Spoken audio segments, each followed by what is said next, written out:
Hi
everyone, good afternoon.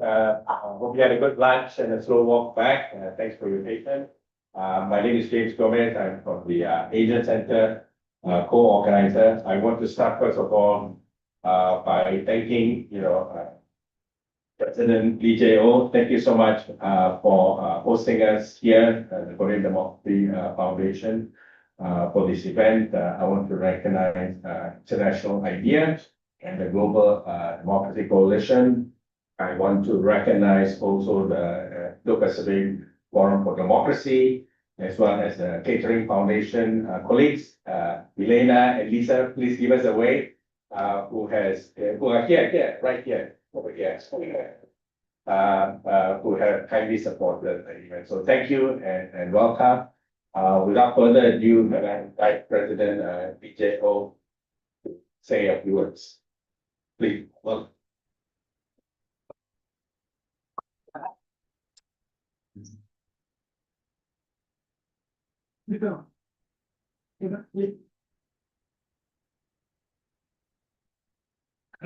반갑습니다. Hi everyone, very nice to meet you today. 먼저 바쁜 일정에도 불구하고 39주년 60민주항쟁 기념식과 2026 KDF 글로벌 포럼 그리고 GDC 아시아 지역 포럼에 참석하기 위해 찾아주신 여러분께 진심으로 감사의 말씀드립니다.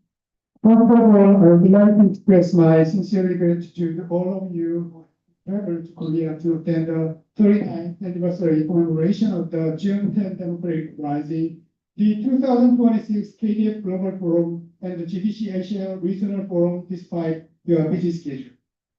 오늘 오전 여러분께서는 대한민국 민주주의 역사에서 중요한 의미를 지닌 60민주항쟁 기념식 함께 해주셨습니다. 한국 시민들이 자유와 민주주의를 위해 걸어온 여정을 함께 기억하고 연대해 주신 데 대해 깊이 감사드립니다. Earlier today, many of you joined me at the commemoration ceremony for the June 10th Democratic Rising, a landmark event in the history of Korean democracy. I deeply appreciate your solidarity in remembering the journey that Korean citizens undertook the pursuit of the freedom and democracy. 민주화운동 기념사업회는 한국 민주화운동의 역사와 정신을 계승하고 민주주의 발전에 기여하기 위해 설립된 공공기관입니다. 또한 지난해 개관한 민주화운동 기념관은 민주주의를 위해 헌신한 시민들의 기억을 보존하고 미래 세대와 대개 시민들이 함께 배우는 공간입니다. 오늘 여러분을 이곳에서 맞이하게 되어 매우 뜻깊게 생각합니다. The Korea Democracy Foundation was established to preserve the history and spirit of Korea democratization movement and to contribute to the advancement of democracy. The National Museum of Korean Democracy, which opened last year, serves as a place where the memories of the citizens who dedicate themselves to democracy are preserved and shared with the future generations and people around the world. It is a great honor to welcome you here today.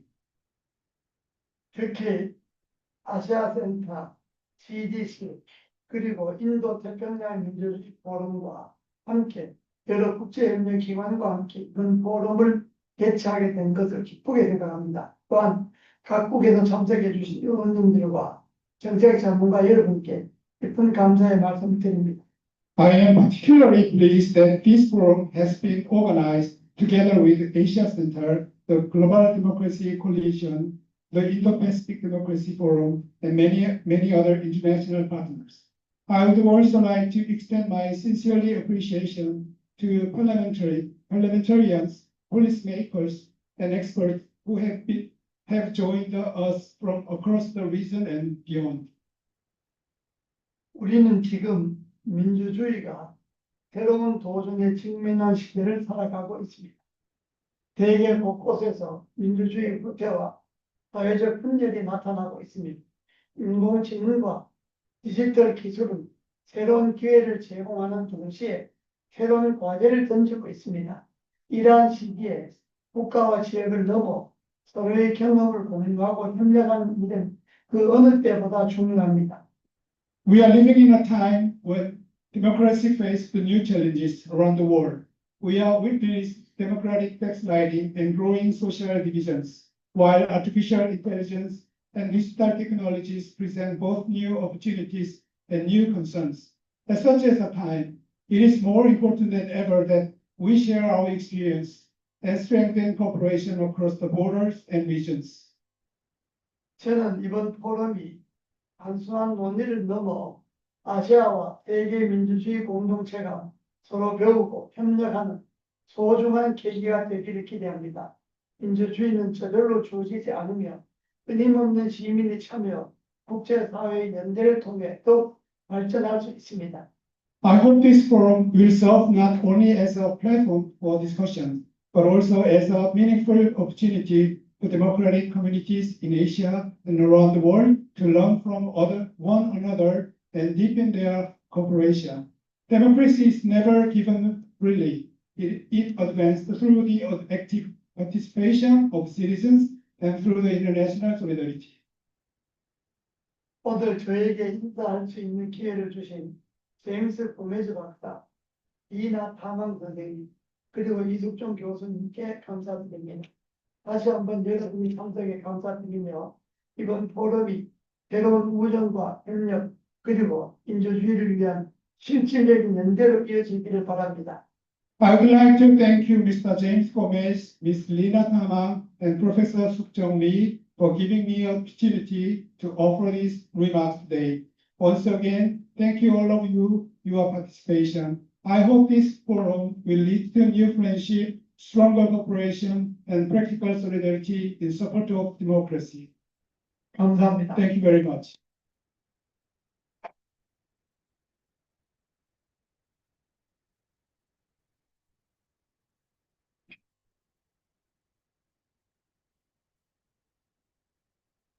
Next, it's my pleasure to invite my friend, my former colleague and fellow collaborator, Ms. Lina Tamang.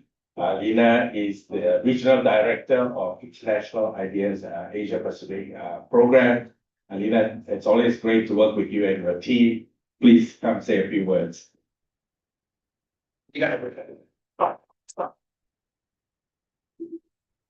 Thank you so much. And Mr. Lee Jae-woong, President of the KDF, James Gomez, all colleagues, distinguished participants here and online.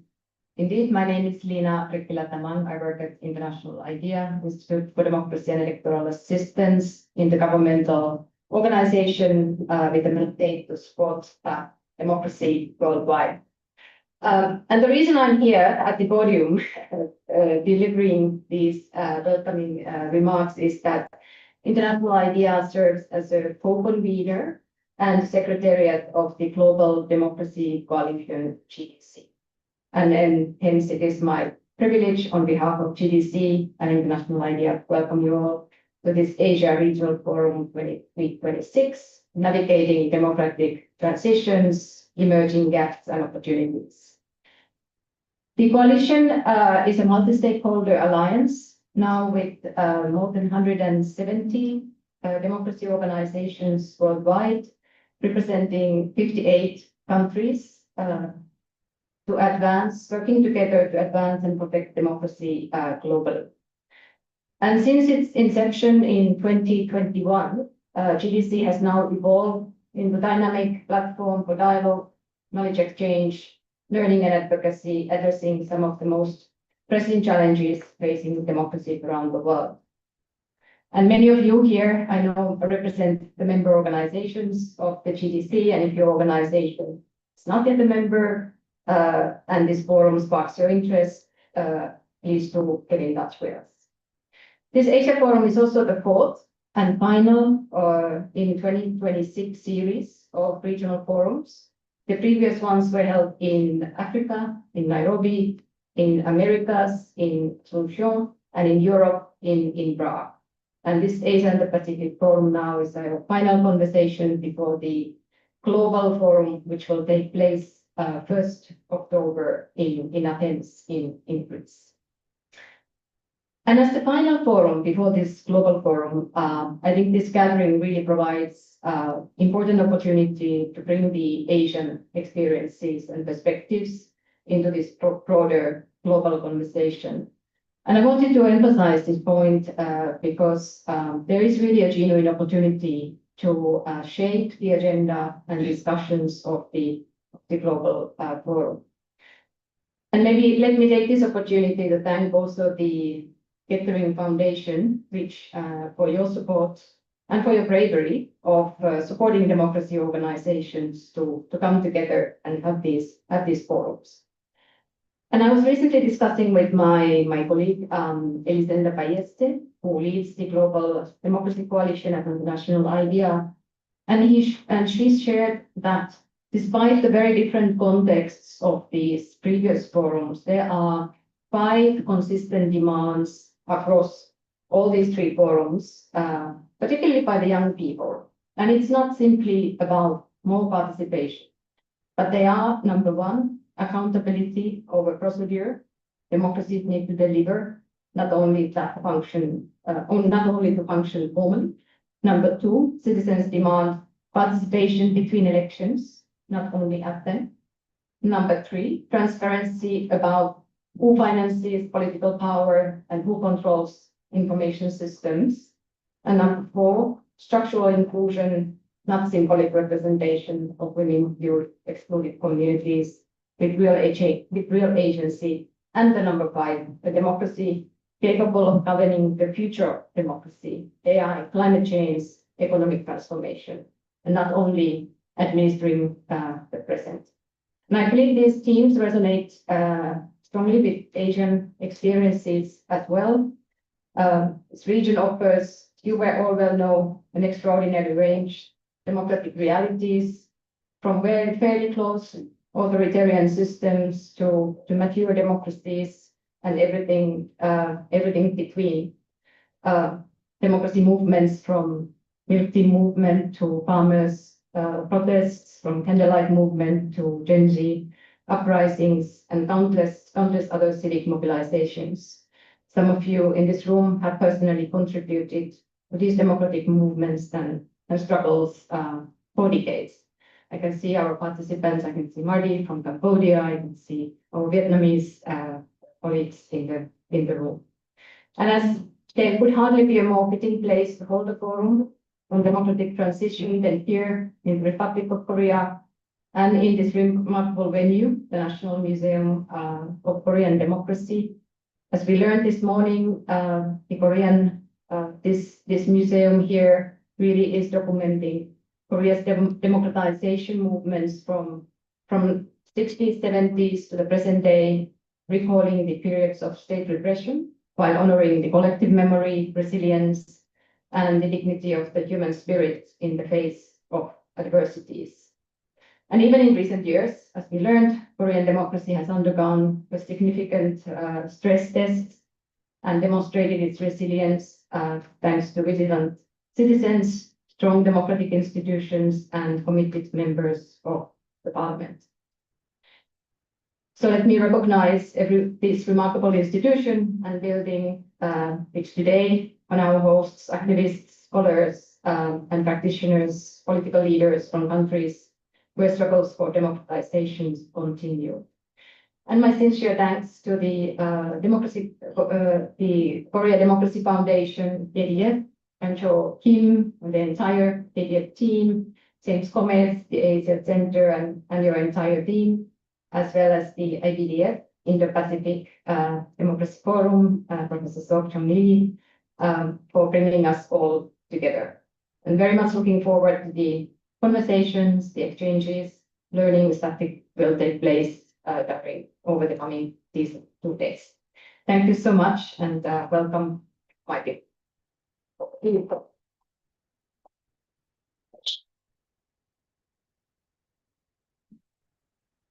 Great. I don't have much more to add. Just very a brief remark about Asia Center. Asia Center is such a generic name. People always wonder what we do. But I'll just take a minute to explain. We position ourselves as a civil society research institute. We are not a geopolitical institute. We are not a security institute. We are not an economic institute. We are also not an academic institution. Our research is practice-based. But the key fundamentals or identity of our research is it is linked to implementing. So the research that we do is in-house and is used for implementation directly. The research is not outsourced in the traditional manner to other think tanks or to consultants. So it is that. So that's the unique feature. The other unique feature is that we actually have boots on the ground. We actually have real office, real people, bricks and mortars in Thailand, Cambodia, and Malaysia. And then, of course, we have this honorary office arrangement with Korean Democracy Foundation since September, here together with the National Idea and also the Indo-Pacific Democracy Forum. And that's why they are our co-partners in this event. But before I invite the speakers for the first panel, I wanted to just share with you my observations about democracy in our region here. I think the thing that we know very, very clearly is democracy is on the backslide. But what we don't really know or don't speak of, in the many years that I've been working in this space in the region, we are in the golden age of democracy, NGOs, and networks. Never have I seen so many initiatives being set up, left, right, and center. Several of us were just recently in Taiwan for the East Asia Democracy Forum. You have heard our partner, the Indo-Pacific Democracy Forum, that has been recently set up, and also very closely connected, perhaps distant from the Asia Democracy Research Lab, also here. The Korean Democracy Foundation is also thinking of building a network, and we would have it wrong. There are other entities such as the Council of Asian Liberals and Democrats that you will hear from soon, the ASEAN Parliamentarian for Human Rights. And, and also Japan is thinking about, our friends setting up a private democracy foundation soon. There's plenty. But the key question is, are they effective? I mean, if we have so much going on, right? So what are they really doing?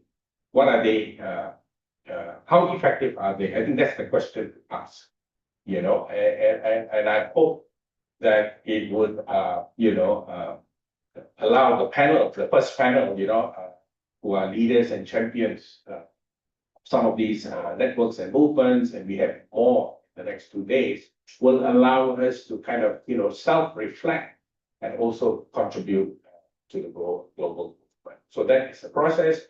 So before I invite the speakers out, I would also like to thank President Lee once again. He has a very busy schedule. I'll ask Chan Ho to escort him back to his office. Chan Ho.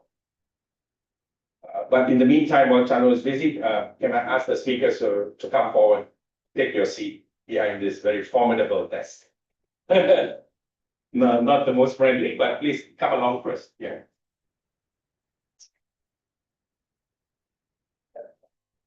I think we have Marty. Please take a seat. Please take a seat.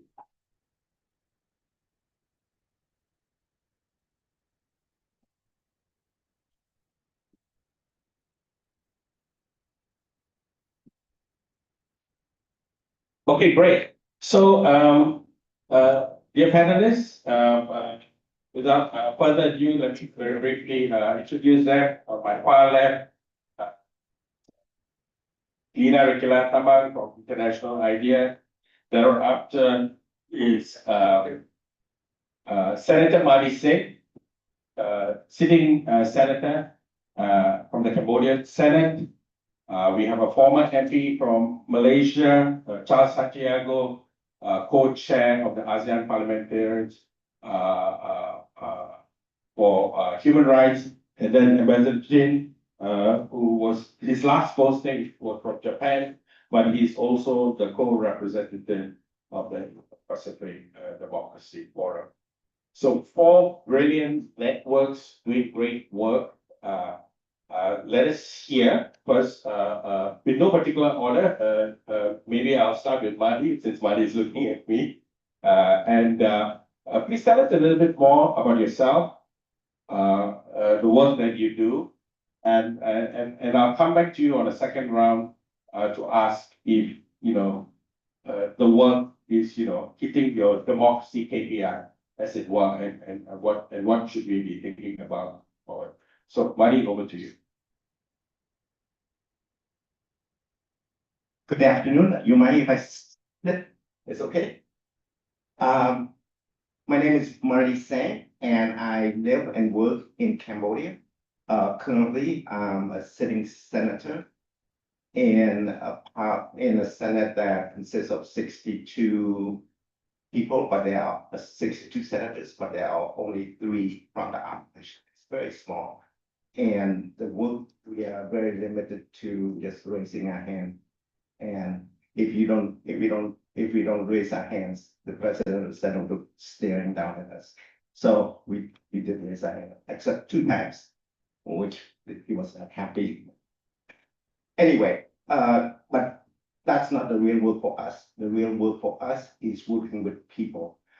If you go to Google and you Google democracy in Cambodia, you would see words like backsliding. You would see words like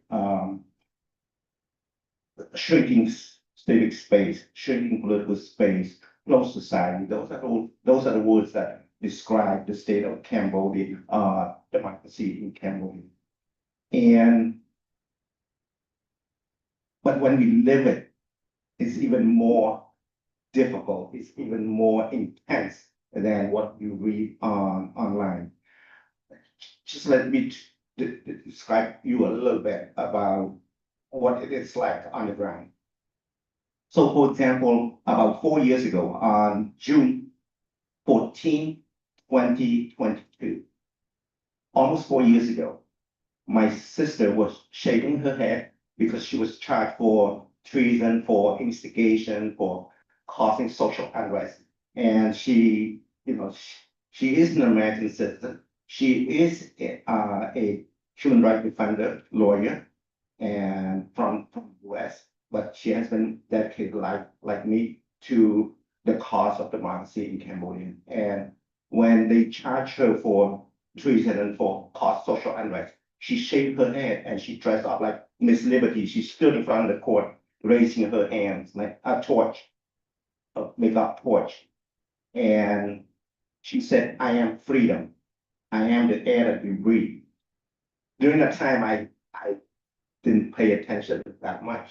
And then when the security guard grabbed her and put her in the van and then took her to prison, and my sister still is in prison in Cambodia. I didn't understand what she meant when she said, I am freedom and I am the air that we breathe. Now, 4 years later, as I am a leader of the opposition political party in Cambodia, and when spaces are closed left and right, when our members cannot speak without getting arrested, then we realize that we are suffocating. And when you suffocate, you realize that the air, the freedom, you were able to speak out, and now we cannot.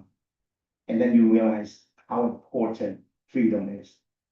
Like we take air for granted, and most of us do take freedom for granted.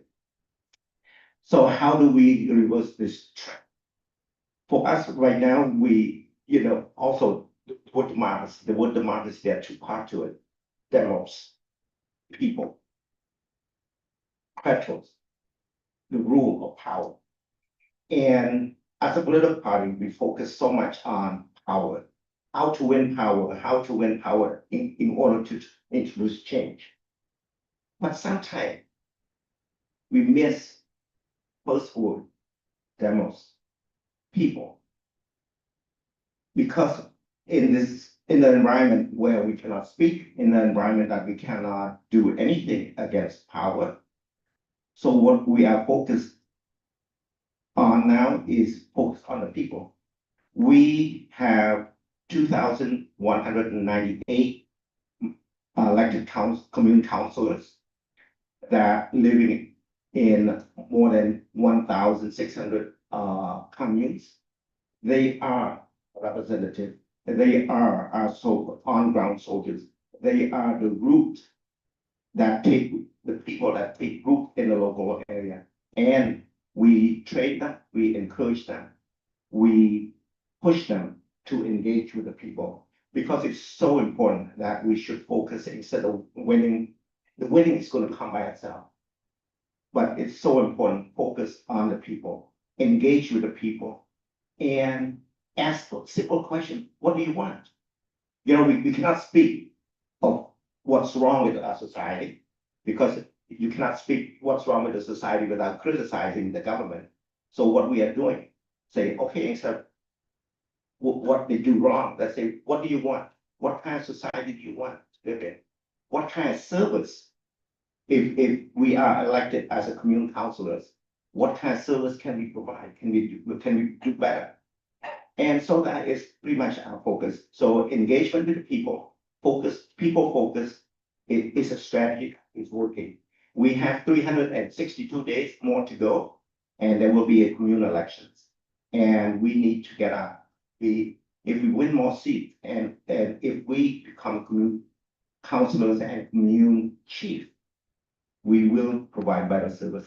And even right now, because we start talking about providing better service, become civil servants that serve, not civil servants that dictate people. And the government are actually changing the narrative right now. They're talking about, people are unhappy and let's provide better service. Well, they have 40 years doing that, but they haven't done it. So we are start talking about providing better service and be a servant of the people. So we are changing the narrative of the game. Thank you. Great. Charles, I'll be calling you next, so this just to give you a heads up. But Mali, you spoke a lot about your Cambodian experience, political party. You were just the recent chair of a regional political party network. For the next question that I'll ask you, I'd like you to think about the relevance of political parties in the pursuit of democracy, because I know your network is also seeking to expand membership in your coalition, but of course you are going to recruit those who whose values align towards democracy. Next, Charles, former member of the Malaysian Parliament and co-chair of the ASEAN Parliamentarians for Human Rights. He will speak next. And Ambassador Shin, just to give you a heads up, you'll be up next, and Dina always can depend on you to anchor that. And Ambassador, I know as a former diplomat, you have a long speech, but I'm afraid it's got 10 pages, right? So, give him some time to digest. But Charles, over to you, please. Thanks, James, for speakers. I guess I bring you greetings of peace and solidarity from the ASEAN Parliamentarians for Human Rights. My name is Charles Santiago. I've been a member of parliament for 15 years, 15 very long years. Now I'm sabbatical. I need to take a break and reassess the realities of the world, including my own country. At the ASEAN Parliamentarians for Human Rights, we have about 170 to 200 members. That includes existing members of parliament, former members of parliament, including MPs in exile. We have members from parliament who are in exile from Cambodia as well as from Myanmar. So we're about anywhere between 170 to 200 members. Let me just quickly give you a sense of what we do on a strategic basis on trying to enhance democracy, freedoms, rule of law, and human rights in the region. And we do that through a variety of ways. One of the ways we try to do it is to select committees of our parliaments. So, for example, we have a select committee, and by the way, just to backtrack, APHR, we have a program on climate, and this basically investigates local problems in, for example, the Philippines, say in Indonesia, or even Thailand. So in the case of Indonesia, we got our member, who is actually a member of the select committee, 2-3 members of the select committee, to convene a discussion. It's not even a discussion, but an inquiry on nickel production in Indonesia. Nickel production in Indonesia. Now, that meeting took place at the Indonesian parliament itself. So outside, in a hotel space, but in parliament itself. And we invited the local people who are affected by the environmental disaster of nickel production. We also had members of parliament, we had government servants, and we had also the media and senior members of the Indonesian parliament participating in the process. So there were about 100 to 150 people sitting around the table, not in the table, it's a big place, and convening and talking about the impact of nickel production on the lives of communities, especially indigenous communities in Indonesia. Now, the thing that we do is we have the power, means members of parliament have the power because of their position in parliament to convene such meetings. And when you have such meetings, you also get to influence public policy. You get to make the government servant who's there accountable to some of the practices that are happening in the case here of nickel production. Just like that, we had one also in Thailand. Thailand is actually pushing for a law on clean air. Clean air. So what they did was, they contacted us, and we have friends in the select committee, and we convened a meeting of members of parliament, government servants, people affected by the lack of clean air. And we had about 30-40 people on the table, including members of parliament, who are senior members of parliament. This is critical. You need to bring in the big boys, because they can call the minister, they can put the pressure on the government itself. So therefore, and what I would like to report is, as part and parcel of developing the law, the discussion that took place at that meeting has now been processed as part of the legislation that is going to come in Thailand. So in a very strategic way, members of parliament can actually influence government policies. Normally, in a country like Malaysia, the bills come from the government. It doesn't come from bottom up. It comes from the government down. But through the select committee process, you can actually strategically move the debate in a different way, for example. And you can challenge the government minister at the select committee itself saying, why don't you consider A, B, C as opposed to F, D, E, G, or whatever it is. So this provides a different way of going. The other issue I'd like to report is also on Myanmar. In Myanmar, we actually had a big meeting, quite a big meeting, I must say, at the Thai Parliament. And I was stunned when the first panel discussion were 3 5-star generals. 3 5-star generals, maybe 1 4 and the rest 2 or 5-star generals, who are actually in charge of the border patrol. Border patrol is on the borders of Thailand and Myanmar. So how is it possible for a two generals, 4-star, 5-star, to come for a meeting organized by members of parliament? Because we have members of parliament who are actually in that committee. They can ask the generals to come for the meeting, and they did. When I was in the meeting, I couldn't believe. I was telling Ransimang Rom, is this possible? Ransimang Rom is our member of parliament, actually is the chairman of the select committee on border patrol. And that is one way where you begin to influence policies on Myanmar. Right. So you can see how members of parliament need to be creative enough so that we also can push for changes, not only within parliamentary processes, but also outside of parliament. So I think this is a way that we can work together to show change. I can keep on going, but I think 3 other questions. Thanks for that. Thanks, Charles. And also when I come back to you for the second round, perhaps you could tell us a little bit about some of the challenges in recruiting members from parliaments around the region. Some parliaments are competitively elected, others are less so. And of course, parliamentarians who subscribe to the international standards of human rights.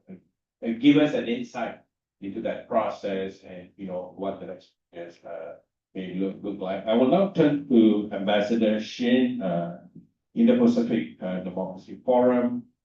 As I was briefed, it's a network of ambassadors who have fairly wide experience in the different countries in the region and beyond. You have academics, researchers, think tankers, all in a nice group together. Ambassador, please, either from an institutional or a personal perspective, share your thoughts. Over to you. Yes, and let me say my gratitude to the Korean Marx Foundation for hosting this August gathering and inviting me to this afternoon. I am a co-representative of Indo-Pacific Democracy Forum in Korea. Actually, it was set up last year together with Professor Chong Lee, who is really brilliant in promoting democracy and human rights in our region. I originally I used to be a Korean diplomat. I spent 36 years in the foreign ministry, and during my service in the foreign ministry, I used to be a legal advisor and spent 5 years at our mission to the UN. Maybe that's why I became engaged in democracy promotion and protection of human rights after my retirement in 2013. I'm currently engaged in many Korean NGO activities relating to human rights in North Korea. Their situation in terms of human rights in North Korea is really terrible. And before 2020, just when pandemic broke out, usually we had received around 1,000 a year from North Korea. but it was almost cut off due to stringent regulation of Chinese authorities and strict border control in North Korea. That's what the situation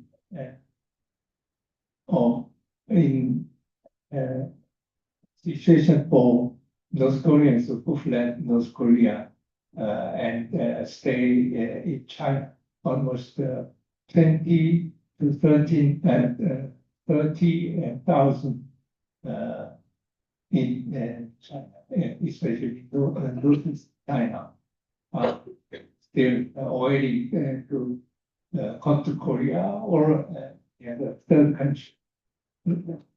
And that's what I have done in the last decade after retirement. And in January 2020, I was invited to a meeting organized by NED in USA. The meeting was held in Sunnyland in California, Palm Springs. And at that gathering, we just discussed how to promote democracy in the Indo-Pacific region. And the main participants came from Australia, Indonesia, Japan, Korea, and the United States. So all 5 countries just alternatively held the annual meeting and discussed concrete ways of promoting democracy in the Pacific region. And during this process, Korean participants, including myself, felt that we need a focal point in Korea to liaison with the Sunnyland Initiative, as well as just to encourage the Korean society to the need for working with other regional countries in promoting democracy. So last year, in February last year, we launched IPDF in the Pacific Democracy Forum. So it means that this forum is at an embryonic stage, quite short since it has been founded. So last March, we have completed the fastidious process of making it a legal entity, registered with the foreign ministry. So last year, just for 1 year, our forum has been focused on just recruiting members of eminent members from the Korean society, in such as academia, politicians, journalists, lawyers, former government officials, and NGOs. So roughly now we have 100 members, and we are now focusing on how to mobilize Korean political circle to have more attention the need for promoting democracy in our region. Just as we have abundant experience in democratization in the 1980s. So I hope that this year we'll have workshops and seminars to expose our forum to the Korean society, and that work many other Asian bodies and engage in democracy. And maybe next year will be a copy of what I IBM. I study. Thank you. Thank you very much, Ambassador. On behalf of all of us, accept our congratulations for the inauguration of IPDF. And also thank you for your work on North Korea in the last 10 years. For your round of questions, I think since you are new, but there's so much experience from the membership that you have already formed. Give us a sense of what we might expect for IPDF in the short medium term. And I also want you to comment on the Sunnyland initiative, which is coming from the US. Please be reminded, you are now a former ambassador, so you can speak freely. So I would like to know what are your thoughts about that. But I know it's based in America. There have been many American-led initiatives the last few decades. Your very frank and non-ambassadorial remarks will be much appreciated. I now invite Dina to give your input from your work. Thank you. Let me start by acknowledging my fellow panelists, who, apart from everything else they do, have put their skin in the game of competitive politics. Marty, Charles, James, all that is remarkable. And of course, Ambassador Shin has been part of the foreign policy apparatus. I represent the international IDEA, which is an IGO, which means intergovernmental organization. And so our mandate, work on democracy, comes from our 35 member states, which are representing all continents, east, west, north, and south. This is our 31st anniversary or year. IDEA was founded already in 1995, and that was really in the aftermath of the fall of the Berlin Wall, a lot of new emerging democracies, organizing elections for the first time, and a lot of at that time, what might call technical assistance, capacity building, handbooks, and all that were needed and in demand.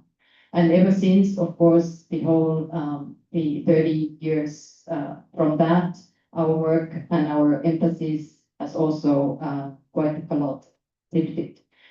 But we don't really, rather than maybe democracy promotion, it's maybe our DNA is to talk about democracy support, maybe recognizing that there is not really one size or model of democracy that could be promoted.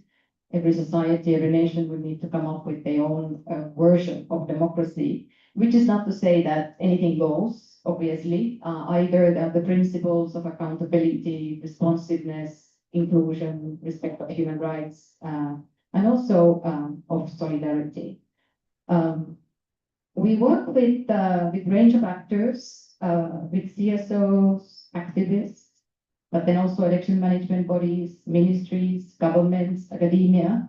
So at best, I think when we are the most effective in our work, a little bit like what the Asian parliamentarians for human rights, similarly, when we have been able to bridge these different institutions, between state and non-state institutions, and use our IGO status or outreach to in that work. What informs our approach is, I would say, two things. One is evidence, another one is experiences. Evidence in a sense, like Asia Center as well. We describe ourselves often like a think and do tank, meaning that we do have we invest a lot in the research, maintaining databases, analytics, gathering evidence on electoral processes, participation, rights, rule of law, nexus of visualization, democracy, climate change, democracy, increasing security and democracy, And every year we come up with our annual report, Global State of Democracy report, maintain the indices, as well as then the democracy tracker, which is more monitoring qualitative developments and changes.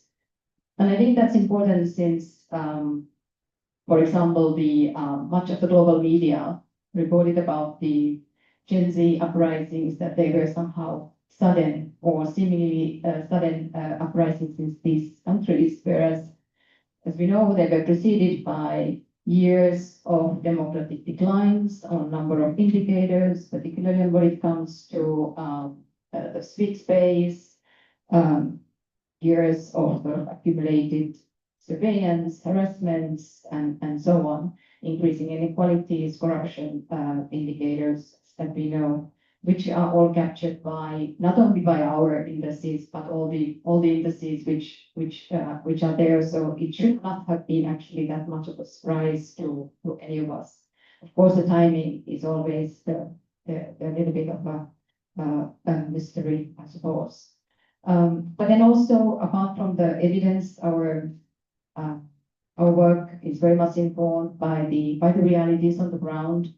What is needed, what is not needed, what is useful, what is not useful. We do have sort of are engaged at the country, at the local level, around the world in support of different programs, and really trying to reflect, always trying to then feed that work on the back to our knowledge deposit about capturing what has worked and reflect those changes. Great. For Lina, just for you to think through things, you are very close to the election process, international idea, builds capacity of election bodies. From where you are sitting in the last few years, being up close and personal with the election process, how effective is it these days? One of the things we say is about election integrity, election representation. We'll like to hear your intellectual thought analysis of what you are seeing over the process. And two, you are from an IGO, intergovernmental organization. Some of us are from political party networks, independent think tanks, society, parliamentarian, and your kind self from IGO. What are the challenges, from an IGO perspective, promoting democracy? So, you could give us an insight to those two questions. I will go back to Marty first on the relevance of political parties that from where you're sitting. You have 2 to 3 minutes. It's the same for all our speakers, and then I'll open up the floor so you can ask the questions directly. So, Marty, over to you. Thank you. A few minutes ago, I described a situation in Cambodia about the state of democracy. But what happened in Cambodia is only a symptom of a much bigger problem. We're talking about backsliding. Backsliding is not just in Cambodia, it's a regional problem. And over the last 2 years, I had the privilege of working as a chairperson for the Council of Asian Liberals and Democrats. We are an association of political parties in the region. We support each other. We work with each other, trying to train and try to push certain management, certain theory and practices for our member parties. And we have done fairly well over the last 32, 33 years. So, for example, the DPP of Taiwan is the ruling party, and they are our members. And we also used to have members in Thailand who the DP, the Democratic Party of Thailand. And so we used to have people in power and then out of power. The important of this is that as a political party, we work on the front line. And during this backsliding, many of us unexpectedly, our power and we are engaging with people to try to win elections and things like that. But during this backsliding, it's so important that we work with each other. So it's important that we support each other in solidarity. It's important that we reach out. So over the last 2 years, we have reached out to the Vietnamese. Before we never have a Vietnamese political party as a member. Now we do. We have reached out to Japan. We also try to reach out to a political party in Korea, and we're going to try to expand our membership. This is not just for growth, it's to show numbers of growth, but it's important that we engage people, like-minded people, like-minded party, that we work to support each other. Because when you're in the front line, and we are so engaged in the front line, we also need support from each other. We need to strengthen each other.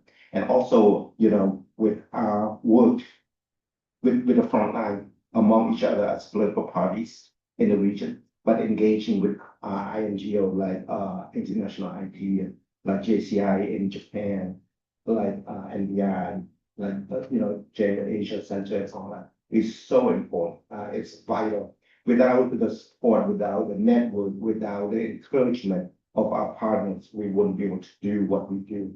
And I know over the last 2 years, due to the lack of funding and things like that, we are all struggle.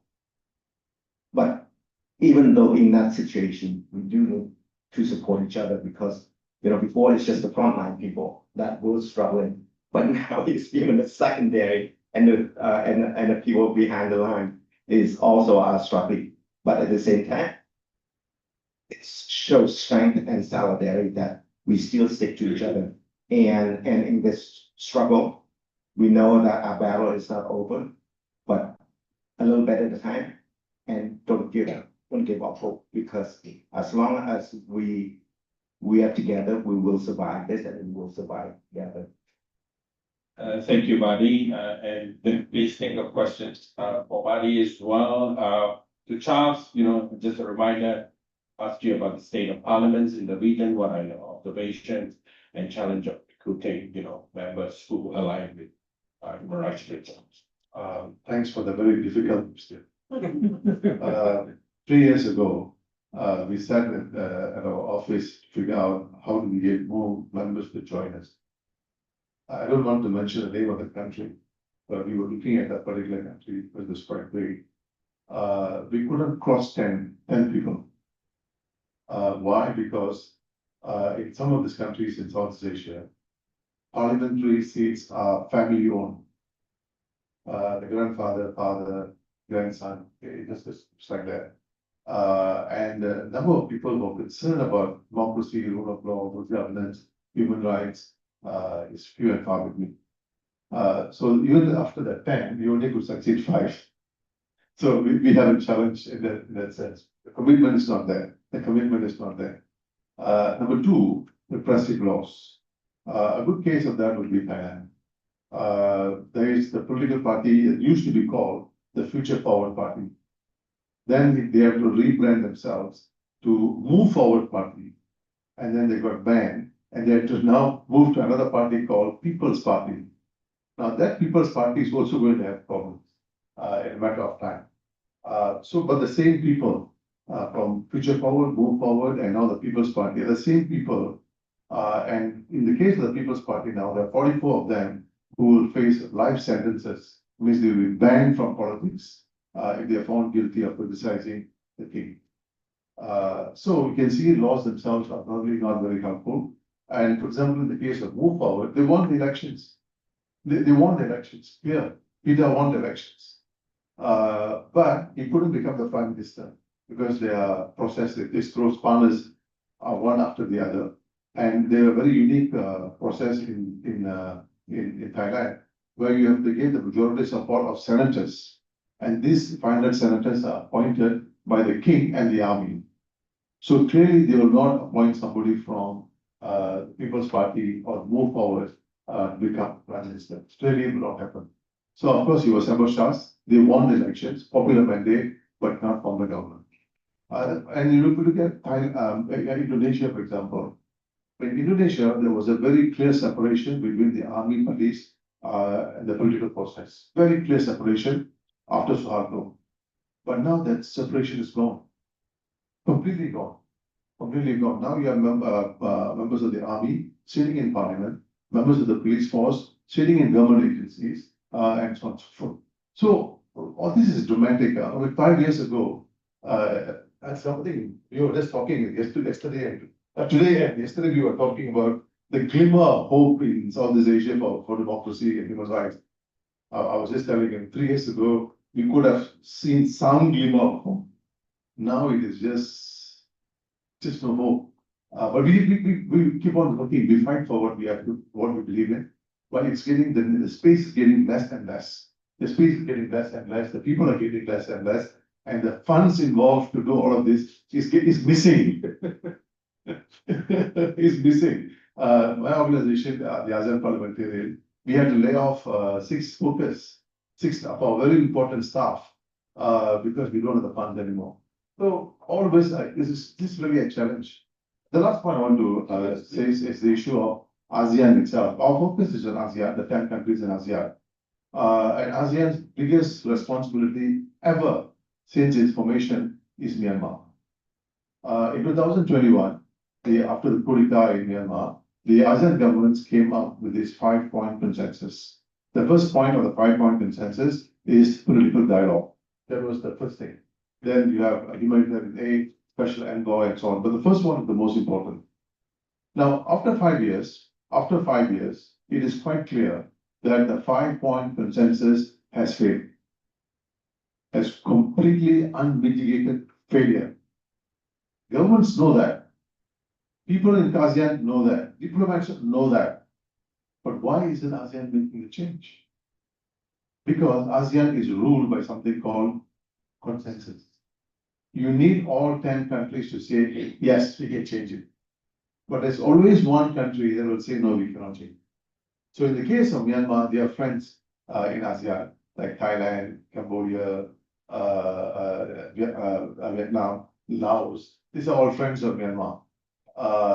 So therefore, they will veto it. So the region cannot go forward, and the region is stuck as a result of that. Now people are saying, stop wasting people's money. Might as well close down ASEAN. Because ASEAN, for the first time, had an important role to play in bringing about good governance to the region. Bring about democracy in Myanmar. It's failed, completely failed. And today, as a result of that, then you have major superpower rivalry in the region.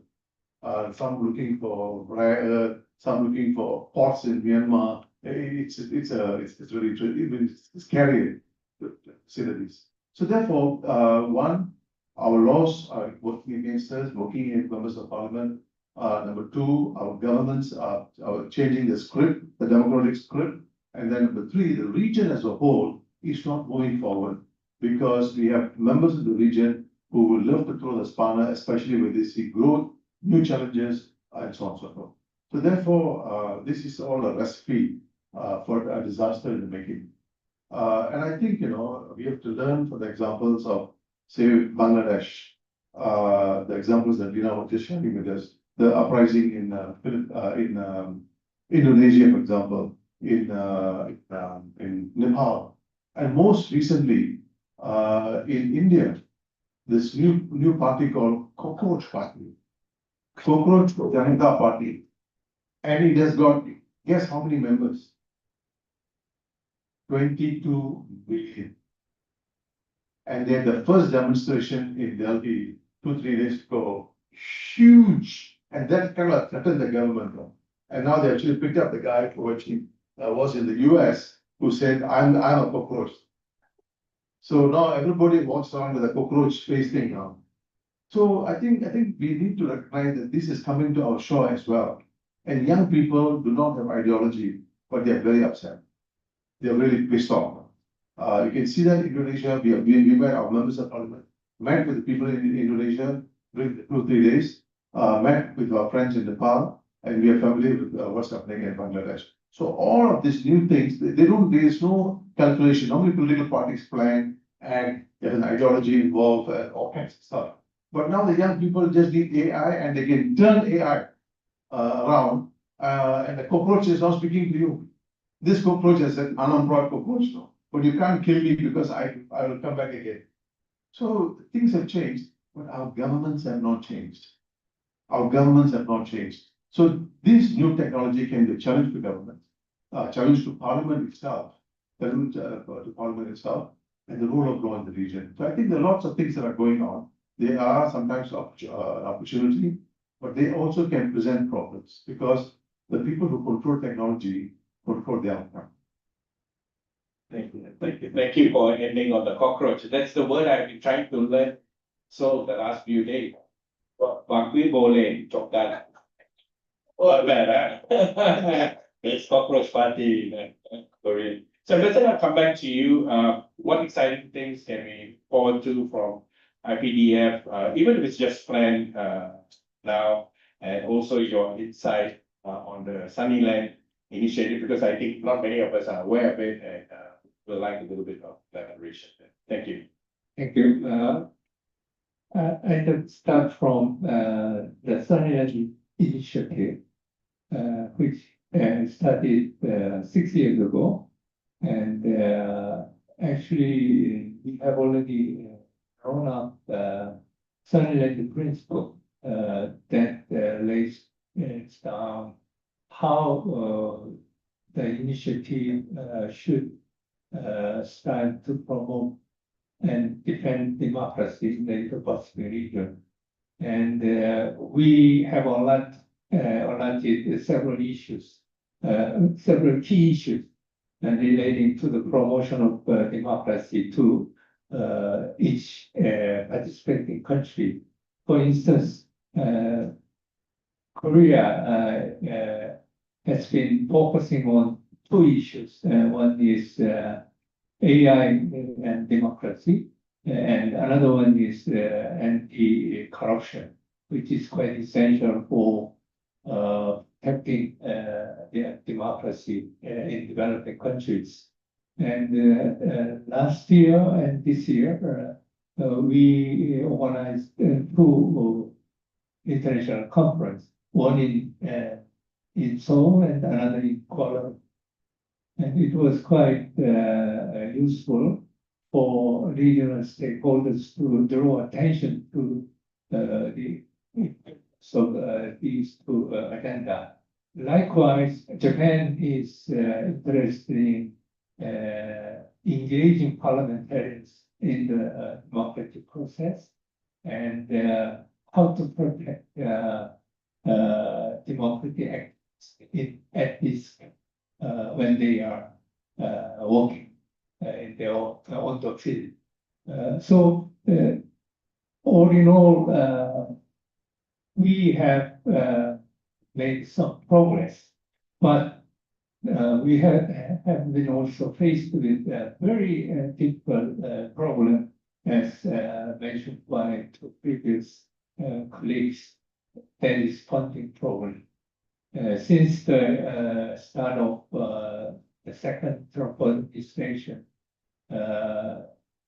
NGOs relating to human rights and democracy was struck by scale down of government funding and as well as funding the UN agencies. So it is quite severely affecting the work of activists in the field of human rights and democracy. So last year we started IPDF, but we are also struggling with funding our fund. So our long-term goal is to set up a body like NED in the United States and Taiwan Foundation for Democracy in Taiwan. But it's a long process because of the political lift between the left and right in Korea, making it very hard to reach bipartisan consensus on this idea. But anyhow, we are to do so, and we are also trying to engage the business community in financing bodies like IPDF. In the long term, the democratization itself is good for their business activities overall. So it's our task to persuade them to get on board our idea, but we try our best. And then lastly, I would like to emphasize the importance of engaging parliamentarians in this whole process of promoting democracy, given their enormous power in enacting and funding our activities. So our friend Lee was really vehemently working to recruit our parliamentarians from the governing and opposition party support our activity. So I hope that with this kind of activities, we make the IPDF an effective focal point for promoting democracy in the region. Thank you. Thank you, Ambassador Shin, for the updates of what IPDF is doing, and just like International Idea GDC, and with the support of Tetrick Foundation, we brought networks and people to Korea. We look forward to having you in any of the other countries in the region, Cambodia, Thailand, Bangladesh, Japan. Feel free to spread the message there. And thank you for the insight to the Sunnyland initiative. I'm sure we all would like to know more, so please keep us posted. We are intrigued, and thank you very much for that. Lina, over to you. Yeah, you asked me how the work has become, what are the challenges of an IGO working on democracy. I would say work has become more difficult and more easy. Difficult in the sense that, of course, given all the enormous challenges, geopolitics, democratic backsliding, rise of leaders, also including in Europe, where many of our member states come from, economic hardships, the war in Europe, and so on. Easier in the sense that I think the days of complacency about democracy are over. Nobody is immune to the threats to their democracy, however mature democracies we are talking about, or can take it for granted in a sense. So in a sense, there is a kind of crisis has provided a bit more clarity about what is it that matters. But at the same time, adding my voice to the challenge of a funding. Also, many of our member states, much of the funding goes to the security, defense. So that's the priority. Whereas, of course, our challenge and our task is to explain the nexus between democracy and security, and questions of what is it that we are defending, if not democracy and human rights. But regarding your other question on the electoral processes, has the work been effective? There are good news and bad news. Again, I think the good news in the sense, yes, effective in the sense that I think in particularly in Asia Pacific regions, elections are well organized, technical point of view. There is no longer any need for sort of capacity support for maybe organizing and getting the elections done. The election management bodies are very competent, but the new type of challenges are coming, or particularly for the electoral index, in both internal and external threats, many election management bodies are increasingly under the independence being questioned under political influence, as well as then the budget constraint. There have been several countries from Pakistan, Sri Lanka, Solomon Islands who postponed elections, citing the lack of funding. So that was not, and they were delayed for quite substantial time.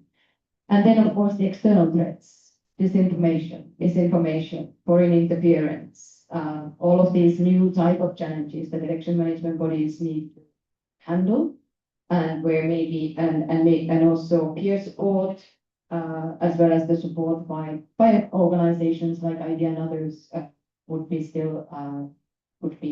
useful. I mean, think of and perhaps the biggest threat in many countries is the kind of the people's trust on election management bodies. Think of what we have witnessed here in Korea over the last few days, what may have been a kind of shortage of ballot papers, which is probably a kind of human bureaucratic error, but it should not be fatal. But in case it leads to the reduced trust by people or the perceptions of people on election management bodies, it can really harm the whole democracy and electoral process. And hopefully, indeed, the National Election Commission of Korea uses this as really an opportunity to renew, review, investigate, and come back stronger as an organization. These things happen in the best of places, the kind of errors and mistakes, but key is how the election management bodies are able to overcome them. Thank you. Thank you for those insights. I can open up for a couple of questions or reactions. Yes, properly, I got you there. Anybody else? So I just know how to manage time. Happy to take some more. I'll give the floor to properly. But also to say that after a couple of questions asked, I'll make a short intervention in terms of what I think the panel said, and then I'll give you a minute or so each to both respond to the question and just your closing remarks. And then thereafter, you get to stretch your legs for a few minutes, and restrooms are right at the back. And we'll be expecting you back pretty soon here for just another hour for another exciting panel on all the challenges that our colleagues here have outlined and what we're going to do next. I also want to put in a plug for what Ambassador Shin said about the work of IPDF. Also to put a plug in for tomorrow's session, which will be led by Properly. Properly is the one who's going to ask the question next, and she'll be moderating the panel on A. So Properly, over to you. I'll come over with the mic. Thank you, James. I'm certainly the representative by IPDF. Actually, I've been working to engage Korean parliamentarians to support the overseas democracy, but it's not easy. I've been studying the APHR and CAL, and I was very much impressed, and I wondered why those East Asia cannot have such a sub-regional network. But if you look at Japan and Korea, I think our democracy engagement, or I would say democracy diplomacy, used to be there through the American influence. So if American friends, the American government is asking Korean government, why don't you host the summit for democracy, or why don't you make of democracy, or whatever? Well, our leadership loves to hold such a big conference, right? However, unless both Japan and Korea are engaging in Asian democracy, it's not an easy. It's not a good way. It's not the best thing. And also, given the condition of a Trump administration's just rejection, or I would say withdrawal from the democracy diplomacy, it's really for Koreans and Japanese democracy advocacy should look at ASEAN seriously. Of course, we are looking European democracies.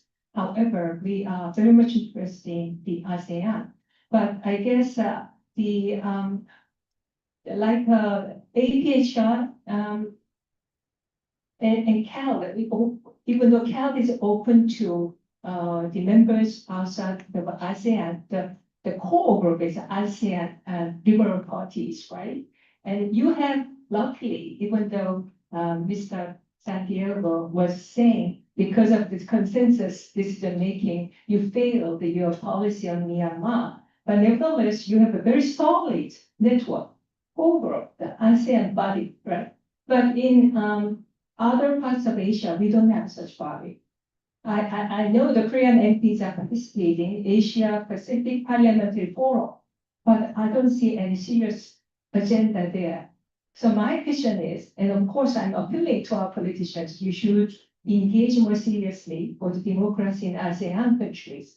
But if I just turn the table around, why don't the CALD and then APHR try to engage more seriously the Korean politicians and Japanese politicians? And by the way, congratulations, because Japanese science created caucus for universal values. So congratulations. Yes, that's a great segue to ask our Japanese friends to say a few words about, Japan. Those are.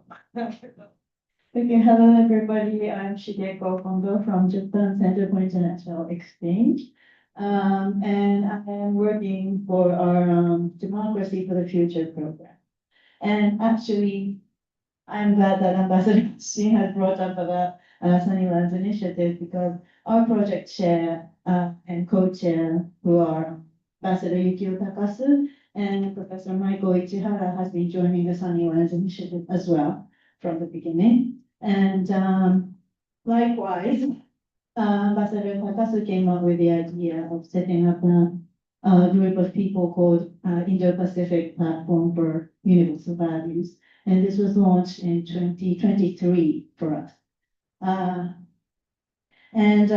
Our group, or his group, has been focusing more on engaging the parliamentarians in order to push forward that democracy will be included as an agenda in Japanese foreign policy. So we have been striving to do that. I remember Professor Sutjan, we were speaking about doing a trilateral parliamentarian meeting for Japan, Korea, and US. We were speaking about this in December 2024. Many developments happened in Korea and Japan. Well, so it hasn't happened yet, but I think it's a good way to engage the parliamentarians, and especially because both Japan and Korea, we have part in engaging politicians. Mr. Sakurai here, who will be speaking in the next panel, is one of our strongest advocate and supporter, but he's currently taking a few years off.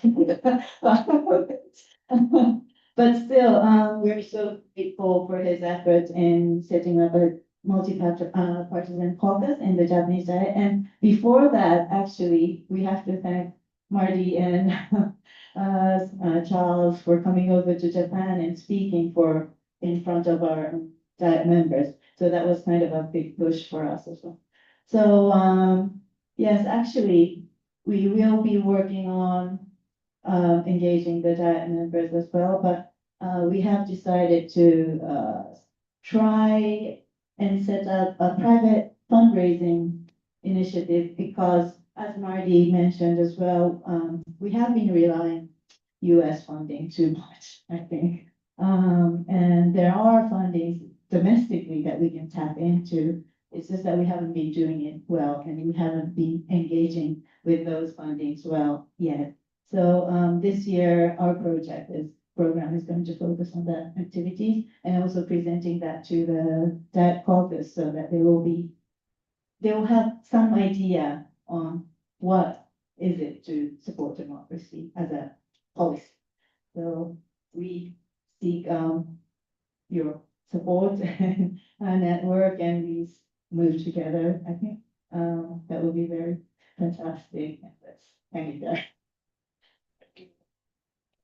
So we have two interventions, interestingly enough, for East Asia, reaching out to colleagues with a strong Southeast Asia focus. My only comment throughout the panel analysis and also what you have said is really that while times are difficult, both politically, in terms of democracy, but also financially, but we can see these initiatives are nevertheless moving forward in spite of everything. In fact, there are also initiatives to expand. So I think that's a good sign. And your last comment about looking inwards for fundraising, maybe the way forward, bit of self-reliance. So I'm going to start with Marty and Charles. Please feel free to take a couple of minutes longer to expand on your answer in relation to what I said. Then I'll follow with Ambassador Shin, get Lena to close, and then you get to stretch your legs. Okay, Marty. Thank you so much, James. I think this last topic is so important for all of us. More than 30 years ago, the US Congress passed a law and create the National Endowment for Democracy. That was the US. And a few years ago, EU started EED, European Endowment for Democracy. And those entities were so important to democracy everywhere. And I know that Taiwan also have a Taiwan Foundation for Democracy. In Japan, we learned that JICA, the Japanese International Cooperation Agency, is work only for government to government. So, for example, the Japanese taxpayer helping Cambodia be more authoritarian. And I went to the National Diet. I mentioned that. Initially, they were shocked. It's like, what do you mean? We are helping people. We're helping hospital. We're helping this. We're helping that. And we're helping election committee. Yes, the election committee has killing us because they are the referee and they are, in many ways, make the playing field very unlevel. And so we had engaged with the ambassador from JCI, and he had a great initiative. He said, okay, instead of have a government, let's have the government of Japan funding NGO in the area, like the Taiwanese Foundation, like the Taiwan Foundation for Democracy, like the NED, like the ED. And then we met last time, and we think Korea also should do that too, because Taiwan cannot carry the weight for the whole region. Japan should play a role, should take a leading role. Also Korea, because at the current situations, Korea, Japan, Taiwan are the strongest democracies in the area. And as like any big brothers, in order to be in the leadership role, you have to lead. You cannot just wait because the dependency on the US on the NED is over, and we need to take our own initiative. We need to develop our own democracy in the area, and the leadership of Japan, Korea, and Taiwan are so important. Taiwan is ready. They always has been ready, and they want to engage. But the problem is trying to get the Japanese, even especially the Japanese government at the current situation, is moving away even farther from what we want. But Korea is also another option. And for CAO, we have tried to reach to a political party, a democratic party in Korea and trying to engage. But it's so hard. It's so hard because Korea and Japan, they are so much inward focused because they before they left that field of work on the US and Europe, and it's so much focused on business and themselves. But I think that it has left us, and we Japan and Korea need to look at their role in this area, in the region, without without the cooperation of Japan, Korea, and Taiwan.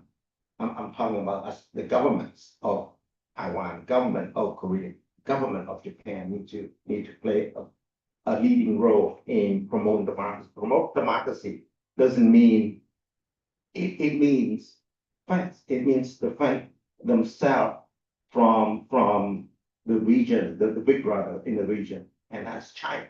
We need to work together. You know, each of those governments stand by itself, cannot defend itself.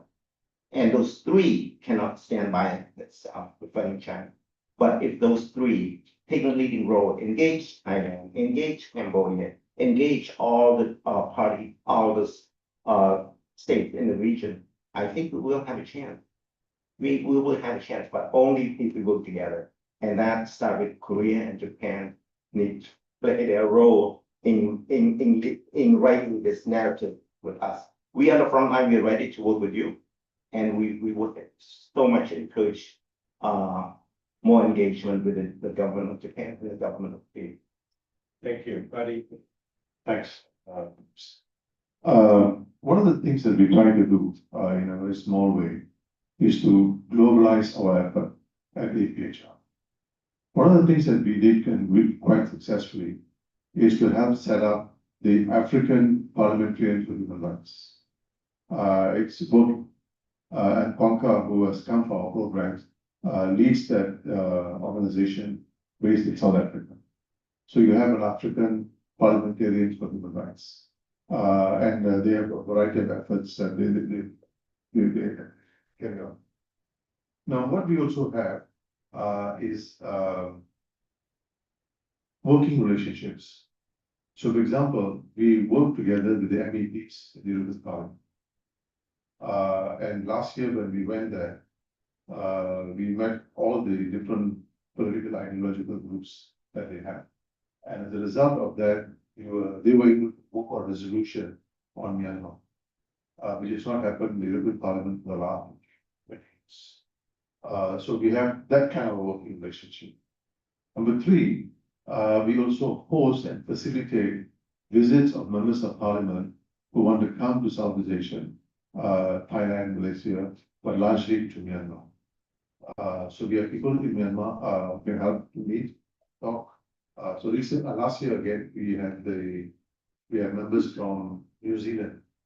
We have members of New Zealand, members of parliament from New Zealand and Australia who have come for a visit. And but 3-4 years ago, we had an international inquiry on Myanmar.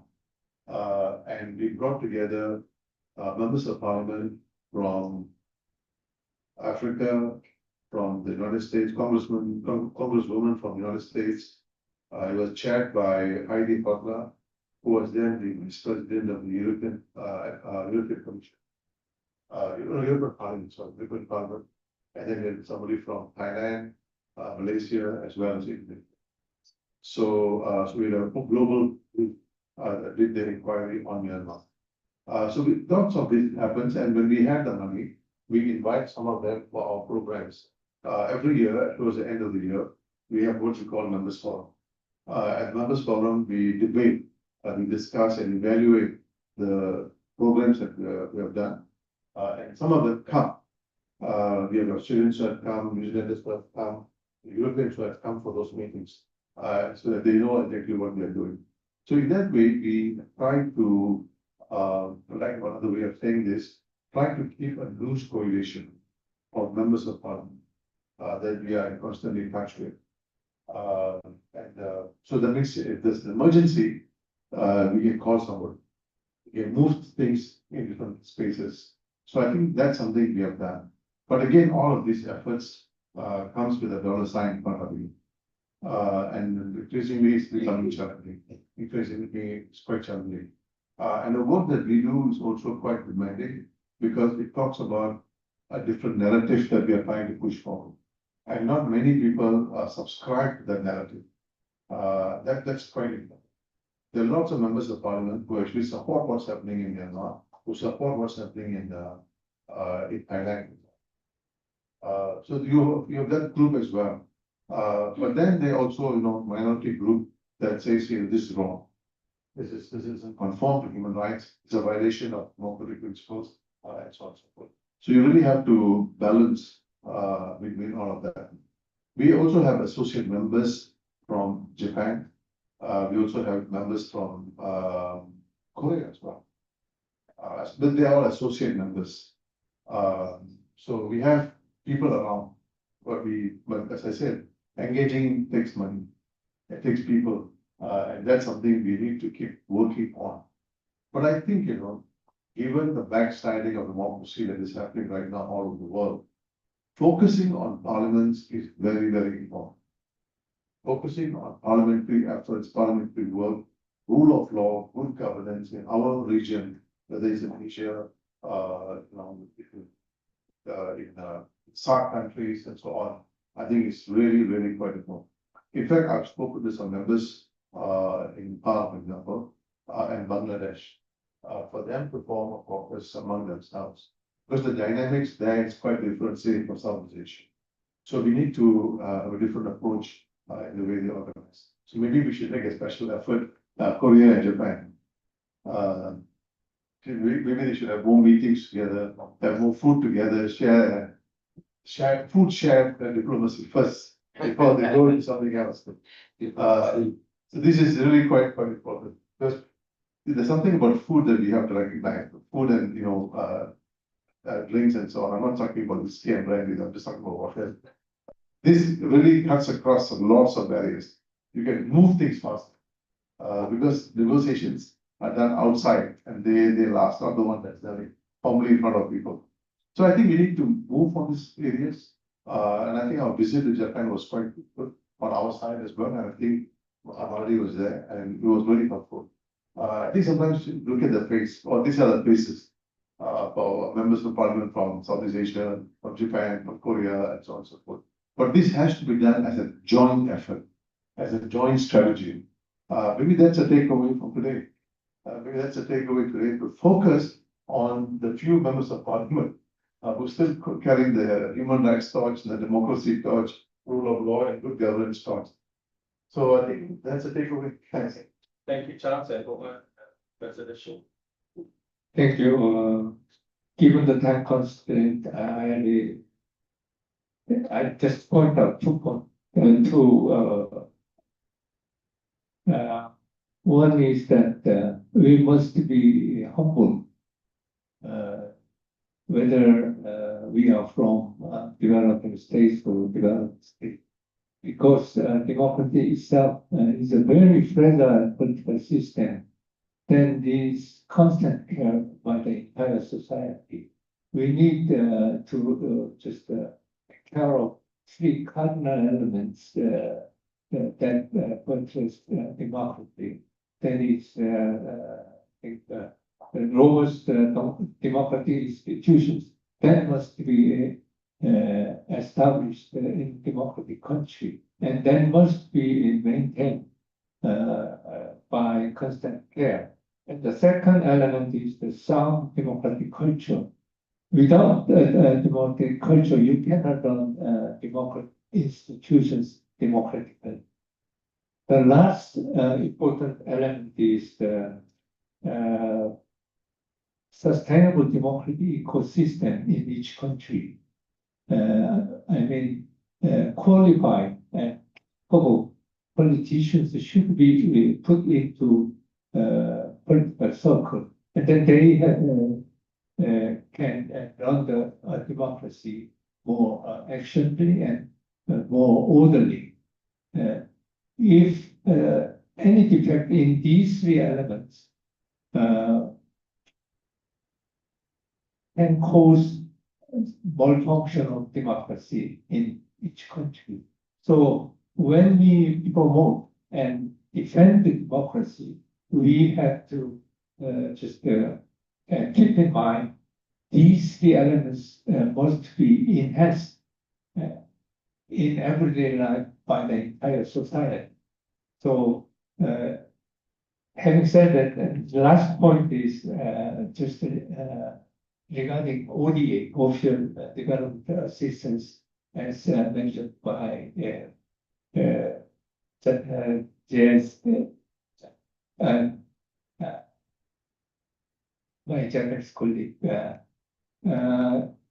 Korea is also trying to just disperse ODA to social sector, but still there is resistance in KOICA and IPDF. Professor Lee and myself are trying to persuade them to allot some money to projects related to promotion of democracy. I mean, empowerment of people, capacity building, protection of human rights. There are several subjects that are quite essential for promoting democracy in developing countries. So, over the long run, the improvement of democratic situation in developing countries can contribute to the original purpose of ODA. So maybe together with Japan and Korea, someday we'll just spend ODA in social sectors, including the promotion of democracy and human rights in our region. Thank you. Thank you, Mr. Bashir. Final words, I hope very sooner. Yeah. Well, just out of 35 current member states of IDEA, we have 5 at the moment from Asia Pacific region: India, Indonesia, Philippines, Australia, Mongolia, and Japan as an observer. There is clearly, I am confident that international IDEA member states would more than welcome the South Korean Republic of Korea as a member state, as well as then Japan as a full member. It's a multilateral platform of really middle powers, small countries willing to work on democracy as part of their foreign policy agenda. But maybe I wanted to conclude with something, Charles, you said about the glimmer of hope, because that same question, I remember there was some years back now, was asked, and the answer was that maybe the glimmer of hope for the region on democracy is billionaires and the youth. And I think maybe we are left with the youth as a forces for change. And as you said, we should really look at what happened in Sri Lanka, Nepal, Bangladesh carefully and see what can be learned. I mean, these movements did, there was changes of government, early elections, political concessions, and really policy reorientations. But at the same time, the kind of promised reforms are somewhat stalled at the moment in all 3 countries. And there is that paradox of these movements. The youth mobilize against, in a way, the political elites, but ultimately the processes we have depend on these elites or the institutions they control to then actually translate those demands into reforms. And we are currently working in Nepal with the young MPs and the movement people to really think through the options or the policy options, how to really advance them. And I think there is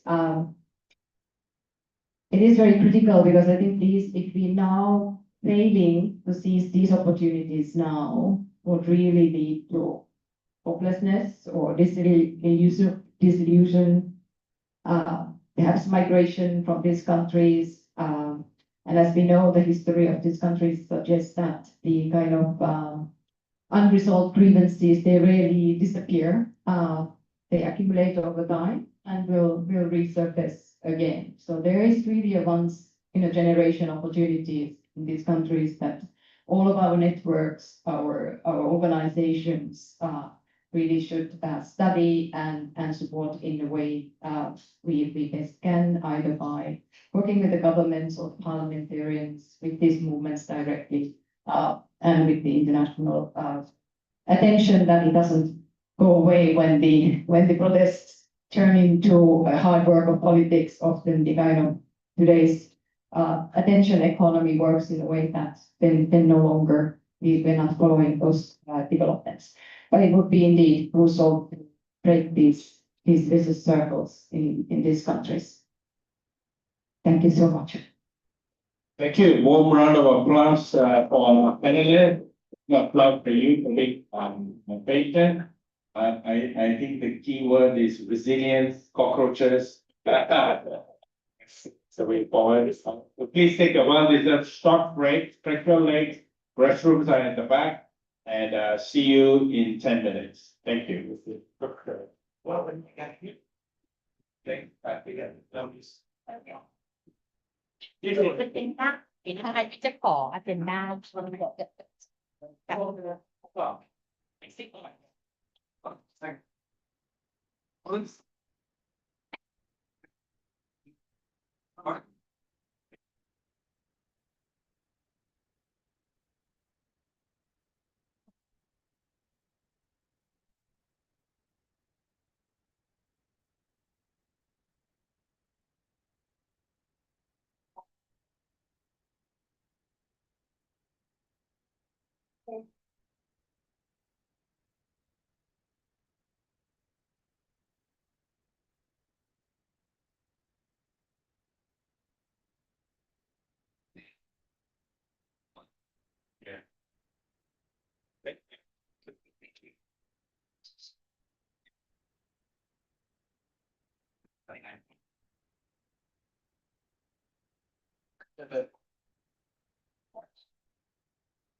Interrupting.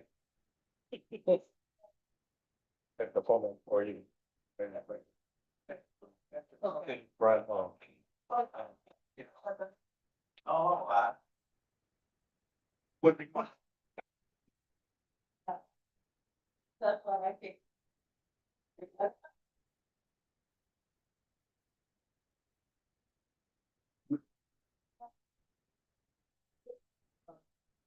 Must be. Okay.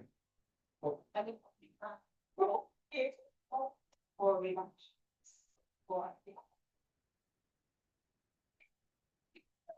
All right. Yeah. Bye.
I'm the coordinator of Alliance for Vietnam's Democracy and will be serving both as moderator panels in this panel. I am also a member of the steering committee of Global Democracy Coalition, so I also want to join Lena in welcoming you to the GDC Asia Democracy Forum. While my day job include tenure as a clinical professor for the University of Texas Southwestern Medical School, my passion is advancing democracy and human rights in our nation. So our session today is titled From Democracy Stress to Democratic Renewal. How is Asia rebuilding democracy? Across the Asia Pacific, we are witnessing a complex environment where post-authoritarian openings have frequently failed to consolidate.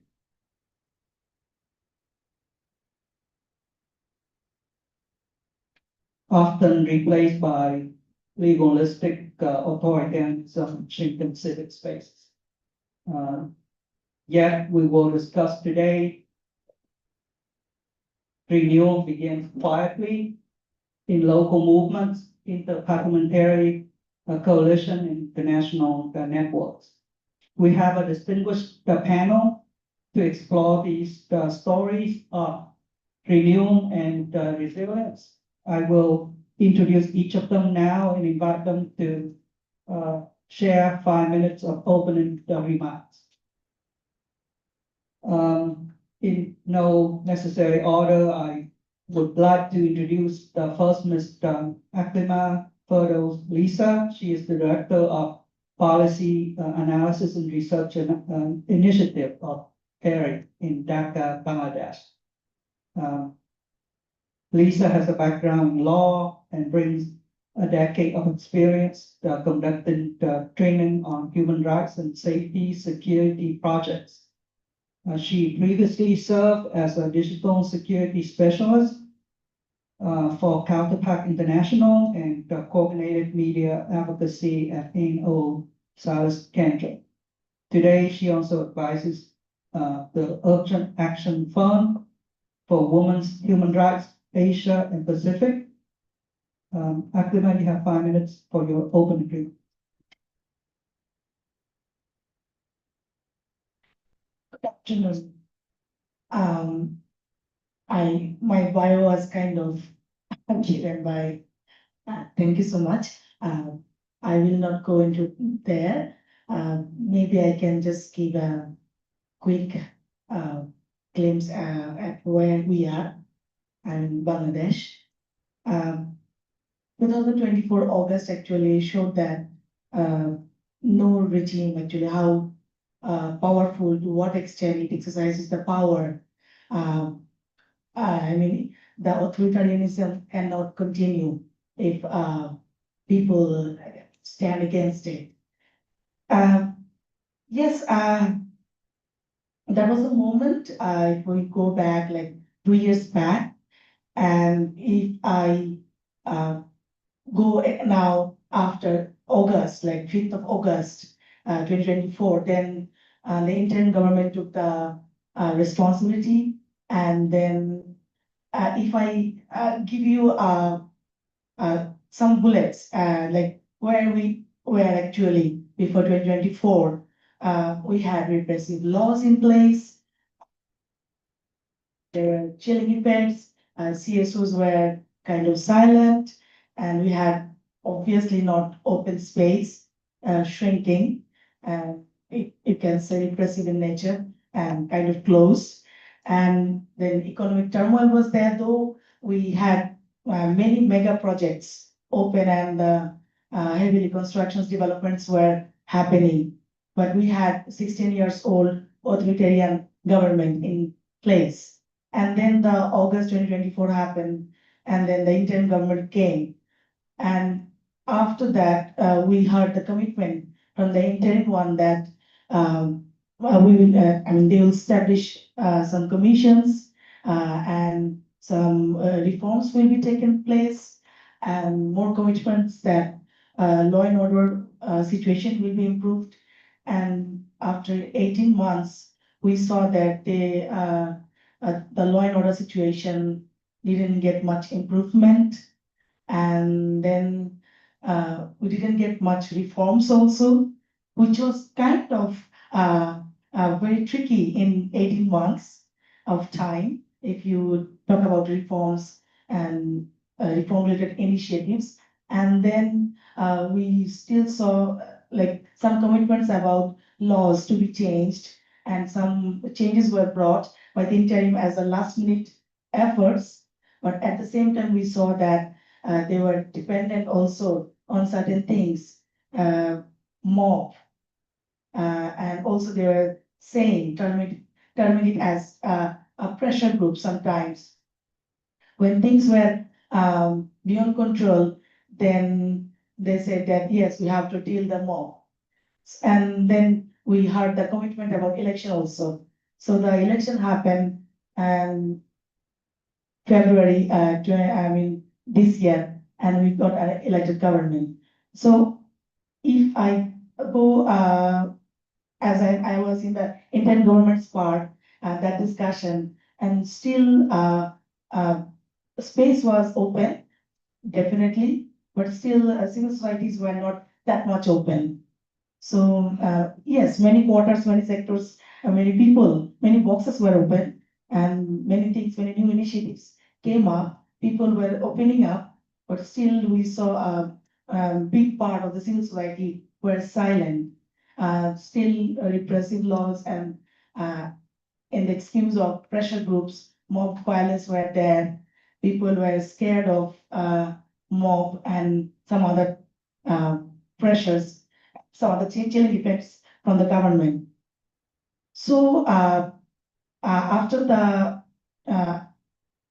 uprising, and now we have a new government. If I go for the uprising, to tell about that, it's a youth-led democratic reclaiming, of course, and obviously they could do it because they had courageous and they were not sold during that time in 2024. At this moment, it's very sad to say that some of the, young leaders or student leaders are in the parliament, but the rest of the leaders were left out. We are getting again the traditional structure again in place. But for the present government, it's too early to speak because it's only 100 days, more than 100 days we pass. We have to see that when the grace period is over. So that's where I actually wanted to, start, and that's where we are in at this moment. Thank you. Thank you. I'm sure a lot of us will have questions about the situation in Bangladesh. Next, we'll have Mr. Shu Sakurai. He's an attorney who served as a member of the House of Representatives of the Japanese Diet for 3 terms, from the 2017 to the 2026. Passionate advocate for democracy, he launched a multi-partisan Diet Caucus for Universal Values in the Indo-Pacific in May of 2025, serving as the executive secretary. He also brings deep regional expertise from his time financing Southeast Asian projects with the Japan Bank for International Cooperation. The floor is yours for 5 minutes. Okay, thank you. I'm Shu Sakurai, and I served 3 terms as a member of the House of Representatives in Japan, and I ran for 4th term in general election in February, but I was defeated. So that's why I'm be able to be here today. First, I want to praise the courage and dedication of those who fought for democracy. We saw in the morning, and also in Bangladesh and many countries. Because strong commitment to society is indispensable for sustaining democracy. At the same time, it is sorry to point out that the struggle for democracy are not always successful. Looking at countries such as Myanmar and Cambodia, we see the democracy was repressed by almost authoritarian rule in some cases. In my view, democracy means that people can choose their leaders through election and replace government peacefully. However, peaceful transfers of power are not always easy because many leaders in power naturally seek to maintain their positions. The political scientists often discuss election as if they were a pure and ideal process. In reality, however, election can be unfair, irrational, and sometimes brutal. In order to maintain power, some leaders may resort to military force, others may abuse the police and bureaucratic apparatus.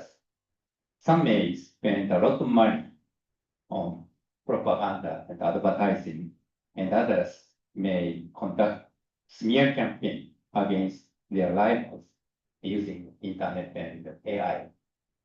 So therefore, if we want elections to be fair, rational, and well-mannered, citizens and civil society must remain vigilant and carefully monitor the electoral process whenever they begin to go astray. And the previous panel discussion, there's some points that I have to answer. The first point is parliamentary involvement. And when I was a parliamentarian, I set up the caucus as you introduced. It's promoting universal value in the Pacific area. And that is to aim, first of all, I hope the NED, National Endowment for Democracy in the United States, and Taiwan set up Taiwan Foundation for Democracy. I believe this kind of foundation is money needed to kind of promote democracy, because Senator Sen Martini pointed out that Japanese ODA, JICA, is doing in a kind of good intention to support the people in Cambodia, but in the result, it's kind of suppressing the people. So, I mean, that is because Japanese ODA policy is that not interference in the domestic politics. So, in that sense, we are more focusing on infrastructure project of more economic stuff. But economic support means helping authoritarian government. So this kind of contradiction, we have to think about. We should think about that. So in that sense, I think we need like any kind of foundation to support a democratic movement. But I lost my seat, so it's kind of myself struggling, but I try to keep working on to push this kind of movement. Thank you. Before I invite our next panelist, if I could make a suggestion, since there's a strong discussion. Could we move up so that we can have a more collegial and open discussion instead of sitting on the back, all the way to the back? Move up closer so we can. Well, thank you, Shu. Our third panelist is Mr. Young Hyun Kim, Program Manager at the Korea Office of the International Republican Institute, IRI. Young Hyun oversees the North Korean human rights portfolio for the Korea Office, focusing on advancing human rights and democracy initiatives related to Korea. She studied geography, politics, and international relations in London before earning her master's degree in area studies from Seoul National University. Young-hoon, please go ahead with your remarks. Thank you very much for the introduction. My name is Jung-Hyun Kim. Due to the time constraints, I think I will introduce briefly about IRI's focus in general, and perhaps dive into the details of the North Korea portfolio that we conduct here in South Korea. So the International Republican Institute, also known as IRI, is a nonpartisan organization, and our main focus is to advance democracy worldwide based on different country contexts. And so for the case of North Korea, since we cannot have a physical office in the country itself, we have our office here in South Korea. And mainly our focus is to support and raise awareness on North Korean human rights and to support the stakeholders and the communities here in South Korea who want to advocate for the human rights violations in North Korea. And one of the recurring challenges that I have heard from many civil society organization partners is that the North Korean human rights community is sustaining awareness and they have troubles engaging younger people into this issue, mainly because the North Korean human rights topic itself is framed as a political issue rather than something that is of a human rights concern. And therefore, our office tries to address this issue through providing youth programming. So in other words, youth empowerment. So one of our programs from 2021 to 2025 was a youth-led program, also known as the By Youth for Youth, where we had 18 to 35-year-old South Korean and North Korean defector youth joining together to co-design and co-implement campaign activity to mainly raise awareness on North Korean human rights.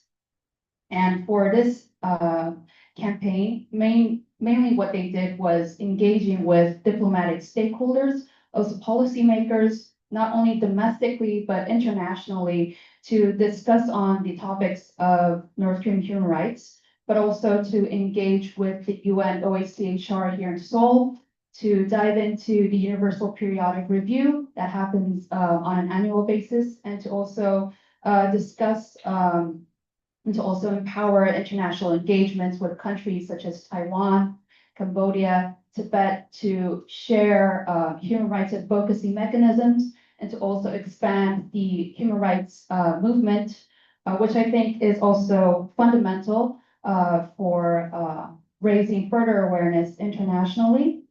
And another aspect of the program itself was our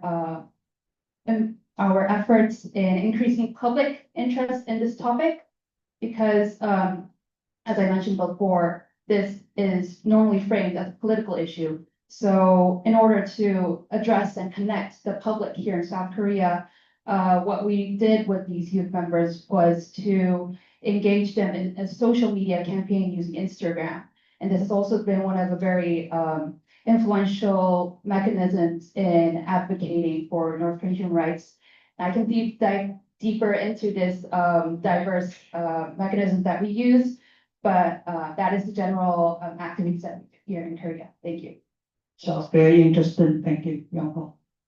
Finally, we are joined by Ileana Maron, Program Officer for Democracy around the globe at the Charles F.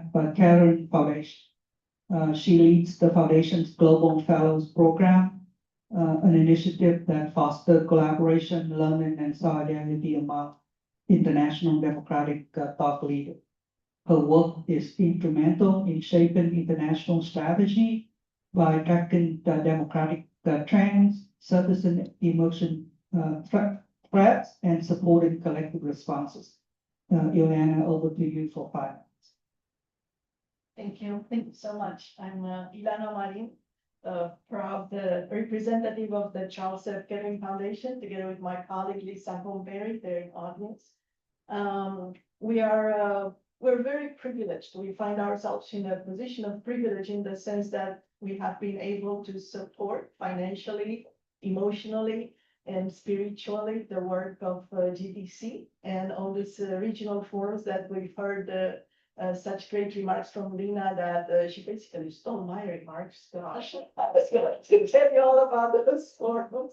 No, it's great, and the more we talk about them, the better, because I think what we need to hear more about is a new way of talking about democracy, about democratic movements around the world, a way in which we are not only reinventing, but kind of creating a new type of democracy. I think there's a crisis in democracy, and we hear about it, and I'm not saying that money is not important, because it is.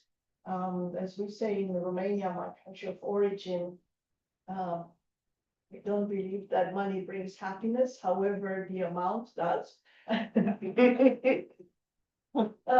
So no matter how much we do talk and we realize the importance of financial support, and we are all witnessing how USAID disappearance and other projects like that have had a great impact on democratic movements and establishing new movements in democracy around the world. We do have to realize that there is more that's needed than money, beyond money. And that's a way of finding hope in resilience, in reinventing ways of being together in a matter of cross-cultural appreciation of who we are and what we are about, and yet recognizing that the differences between us are meant to make us stronger, not weaker. And I think those that we perceive as our enemies in so many ways are really, really focusing on our differences, the differences amongst us in the field of democratic movements, and trying to use those against us and against democracy itself. And I believe that when I say that there is a crisis of democratic leadership, it's not just leaders in terms of a vertical type of leadership, but I'm looking at a horizontal type of leadership. We need people amongst ourselves. We need ourselves to be more leaderful in the ways we approach democratic meanings about our work, about our lives. And, I was only 2 weeks ago at the regional forum in Europe in Prague, and somebody there said something that stayed with me. He said that the democracy remains a human project, a project of hope and resilience. And I believe that all those words translate beautifully in the variety of cultures that we represent here. And even looking at myself, because many times I can reflect on my own experience as a human being who was born and raised in pretty much communist Romania. And then when I was in my 20s, communism collapsed, the wall collapsed in Germany. And later on, through my work and my passions for larger global networks, I came to be associated with the Charles F. Kettering Foundation, and I've been based in Dayton, Ohio for over 30 years.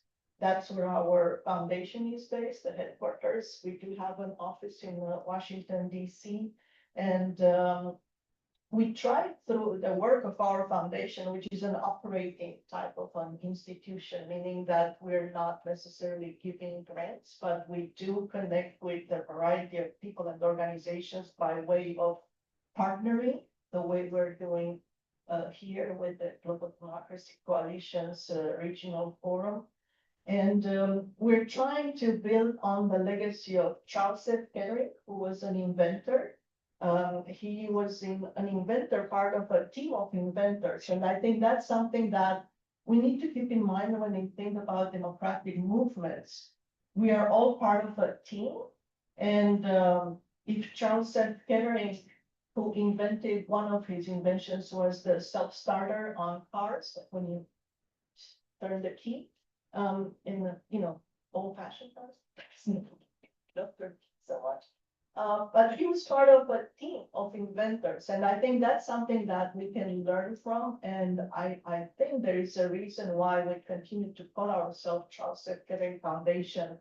It's not just because we inherited a nice amount of money, but it's because of a spirit of invention and trying to find hope in moments of, hopelessness, and trying to find ways to translate that power of coming together and, just being really, really authentic with ourselves and with those around us, and being humble in recognizing that we know very little and we want a lot, and that's okay because we're humans, and that's what we can think. Thank you for that insightful reflection. I will now step into my role as a panelist to speak briefly on Vietnam. It's good to be back in Seoul in this democratic space. The Alliance for Vietnam's Democracy attended the Summit for Democracy in 2024 as a CSO delegate.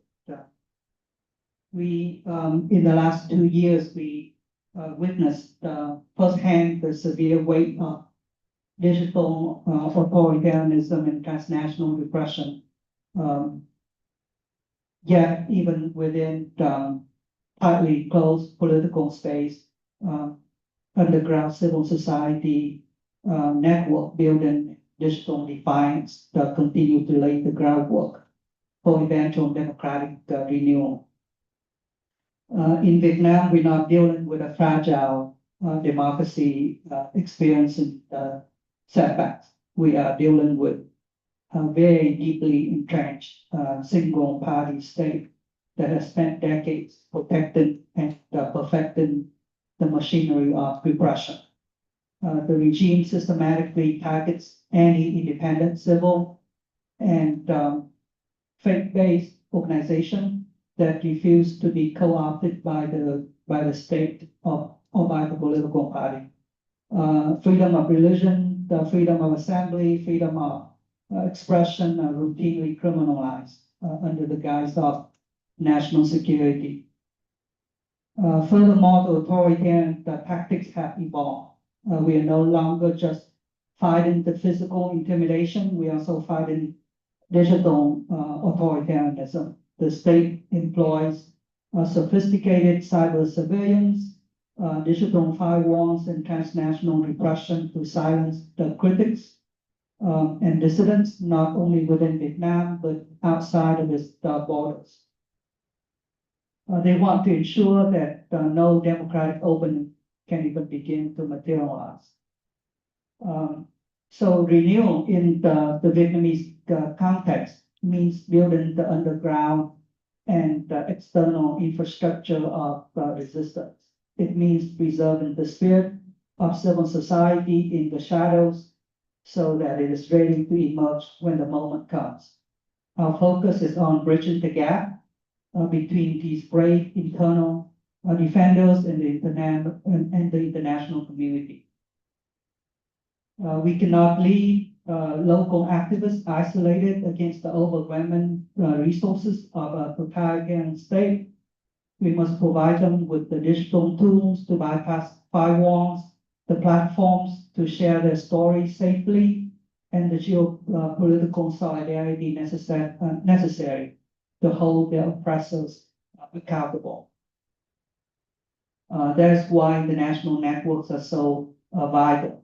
For instance, in 2024, the Alliance for Vietnam's Democracy proudly organized the GDC Asia Democracy Summit right here in South Korea. By convening in a free democratic space, we can amplify the voices of those that are trapped in the closed ones and to strategize on regional solutions for transnational repression. So ultimately, rebuilding democracy in Asia cannot be achieved by focusing only on nations that are currently transitioning. We must also invest deeply in the quiet, dangerous, and long-term work happening inside fully closed autocracy. The resilience of Vietnamese people, whether they are underground journalists, faith leaders, or the ordinary citizens, quietly refusing to believe in state propaganda, is immense. So our job as the international community is to match their courage with our commitment. Thank you. And with that, I will put my moderator hat back on, and so we can dive further into our panel discussion. I had a few questions for the panelists, but since James is not here and we can free to do whatever we want, so I'm going to go ahead and forget those questions, and we'll just go ahead and open up the floor to you to ask questions to the panelists. I think that would be more fun than having to, for me to go over my question, and more democratic that way. So, go ahead and. Yeah, without. Sure, yeah, go ahead and state, if you can state your name, organization, and who you're directing your question to. Yeah. Jungli from IPDA, organizing this session together. And actually, I have many things to ask and to give some comments. First of all, it's very nice to look at the Jonghyun Kim. Yeah, young, very intelligent Korean lady working for IRI. Because I used to work with the NDI office, but NDI office was closed, but IRI is still there. I'm working with the on the North Korean issues. I really support your work. My question is to two other panelists, to Mr. Sakurai. Whenever I try to appeal to Korean aides, Koreans are thinking addressing the overseas democracy is infringing, intervening domestic politics, so hurting their national sovereignty, right? It's same as JICA and KOTRA, and same thing, even MPs. However, in Japanese diet at least, you kind of grouped, kind of democratic caucus, right? So what kind of narratives have you used to mobilize Japanese MPs for this cause that I can learn from your experience, number one. And for the Catering Foundation, I didn't know such a foundation. I just searched your foundation. They're very impressed by your activity. One of 5 areas you said your foundation is working on inclusive democracy, right? And both USA and Korea very much politically polarized. So when you engage in American politics, under the circumstance of a very excessive polarization, how you can make both far extreme be inclusive and talk to each other. Who wants to go first?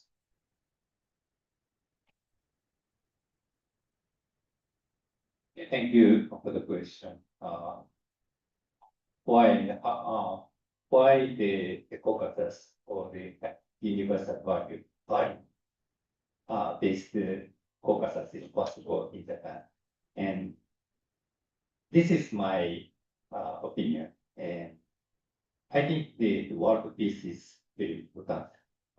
Not to myself, my country do not involved in the world, that is important, but in the world, some places in the world, there's a war, then we all affected. For example, Hormuz Strait, then we suffer the oil price skyrocket, and inflation and living cost is increasing, something like that. So world peace is important. Then free market mechanism and also the democracy country does not fight each other. So kind of democracy and world peace is, I think, connected. So in that context, the expanding and promoting democracy makes world peace, and that connects to people's the humans and happiness. So that's why I try to promote. So it's not our country interest, but it's the interest of all human beings. That is my opinion.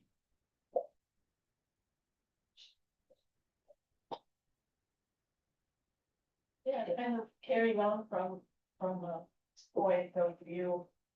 At the Caring Foundation, I believe you're asking about more in the US space than internationally. First of all, I should say that my work is primarily focused on our international aspect of the work. I do work closely with colleagues who work primarily in the US.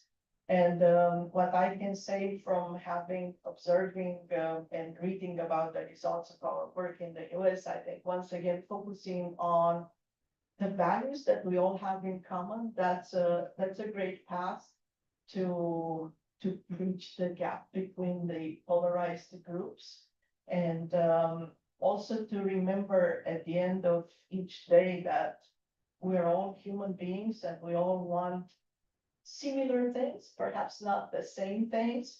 And we also need to be aware that politicians in many instances and the media are trying to once again bring forth more what's different between us than what's bringing us together and what's common to all of us, and not allowing that to be just what we are about, I think is one path. And of course, we do have more specific programmatic ways of dealing with what we're observing in the US context. And we're trying to be present in a variety of sectors, a variety of meetings that are not just one color or the other, politically speaking, and racially speaking as well in the US context, and trying to be open-minded by way of even including on our own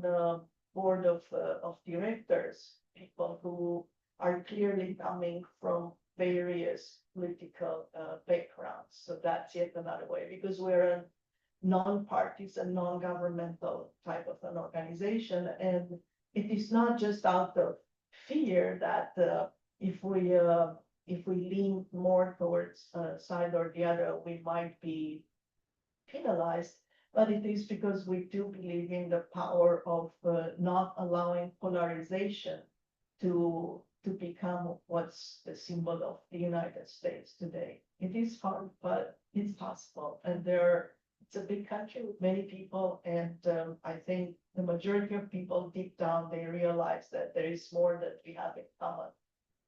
And there is more to lose if we allow polarization to take over. Thank you. I saw another hand. Oh, Dan, did you?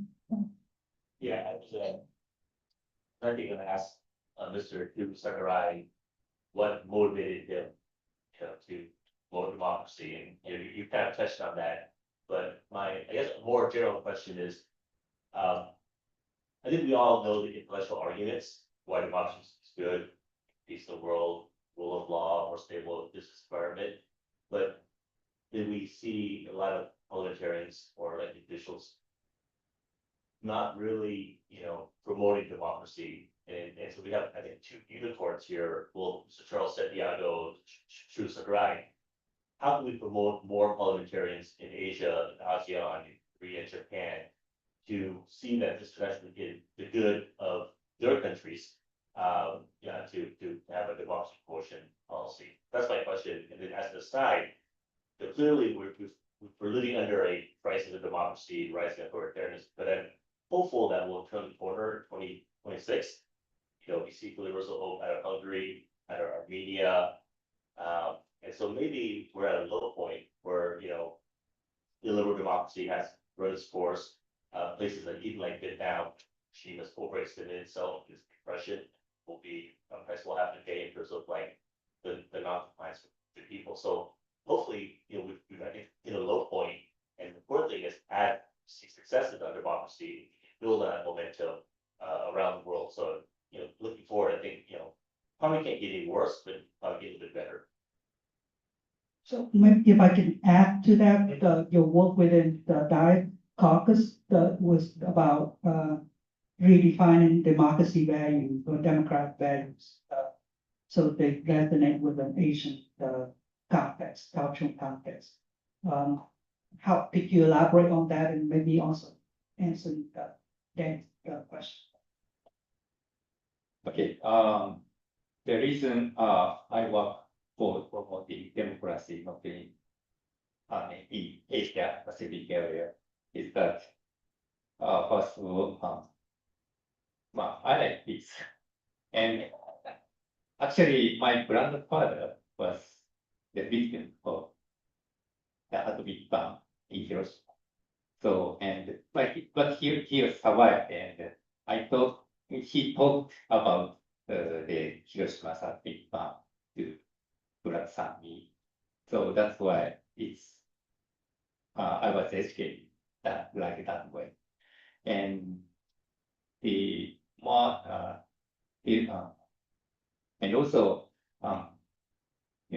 I don't like economically the spending military budget is kind of wasting money, I think.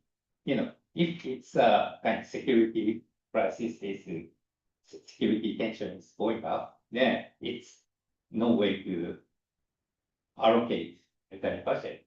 But there's no limit. Both sides is going up, then it's kind of chicken race. So I want to finish this kind of chicken race or dilemma of prisoner, and to stop this kind of thing, the world peace is important. And then in that sense, democracy is important. And if we get money, then I think we should allocate more welfare thing for education, child, and so on. So that is my motivation. But many parliamentarians, probably in Japan, we don't know when the election happens. And so we are basically busy for election preparation. So we normally do not have much time to think about world peace or something like that. But actually, I ran 6 times election, including local election, and 5 times I get seated. So I tell I think myself, I'm strong at election. So I didn't care much about that. That's why maybe this time I failed. But anyway, that is my motivation. And the adding question.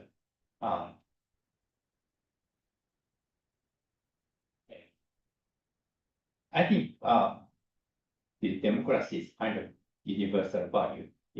That means the concept, basic principle, is shared in globally, I think. But each country is developing democracy in the context of their history and their culture. So there may be some difference or some countries in Korea, almost 40 years ago, they fight for democracy and did it.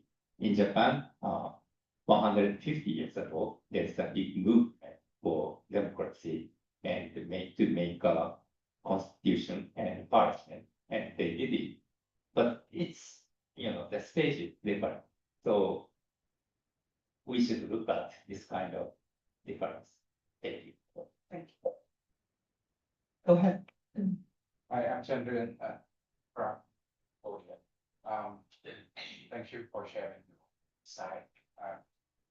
Before I have one question for you, and start with the business right. In your speak, you mentioned about the online harassment experience. I'm sure some of us also experience this, so I would like to learn from you. When you face this kind of thing, how do you deal with them? That's a big question, and actually, I could not solve it. That's why I was defeated last in our election February. So, but one idea is it's kind of difficult, the police kind of check the internet kind of expression, then it's kind of controlling the people's mind. It's very dangerous. So I think it should be more like serious lawsuit. It's, for example, in Japan, the kind of I don't know how to say it. Sorry. We have something.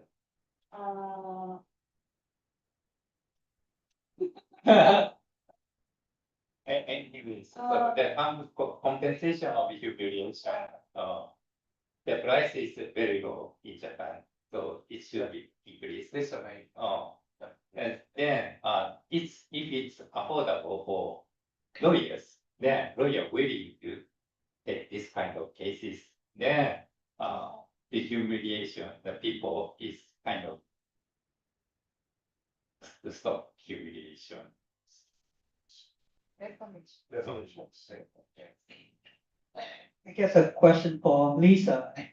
Bangladesh civil society faces the severe moderate and legislation that criminalizes dissent. So how's the grassroots initiatives like those are paired help with the rebuilding the civic participation and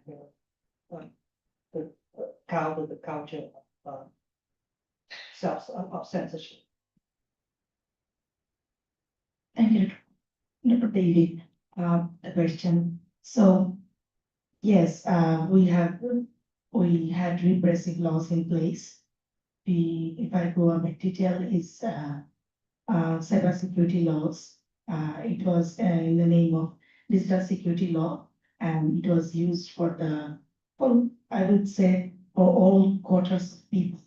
And during the previous regime, before the interim one, and to suppress people, to make them silent. And as I mentioned earlier, that the CSOs were silent, and there was a chilling effect ongoing. And still, I would not say that all those repressive laws were mended. There were efforts from the interim government for some changes in the laws, but the present government had, at this moment, see some of the laws were not taken into consideration.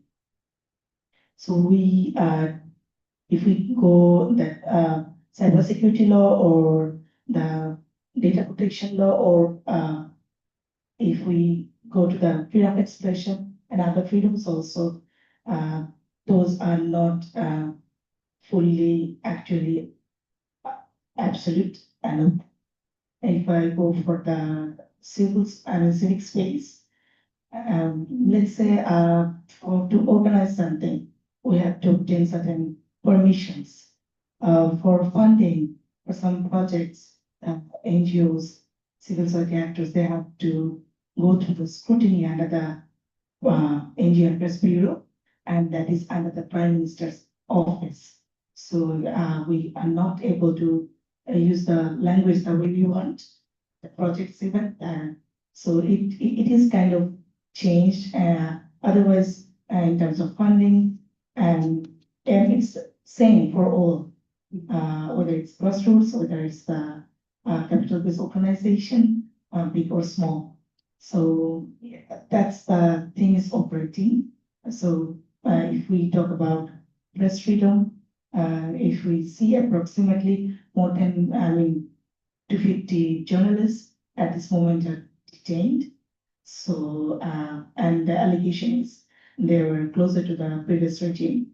So though the present government said that they will take some initiatives, but if we see that press freedom is also that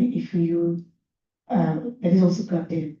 So we can expect, can hope, but that's the situation at this moment, whether it's for the grassroots media or the organization. Cybersecurity means different things to different people. Questions? You have a follow? Can I have a second round? Sure, yeah.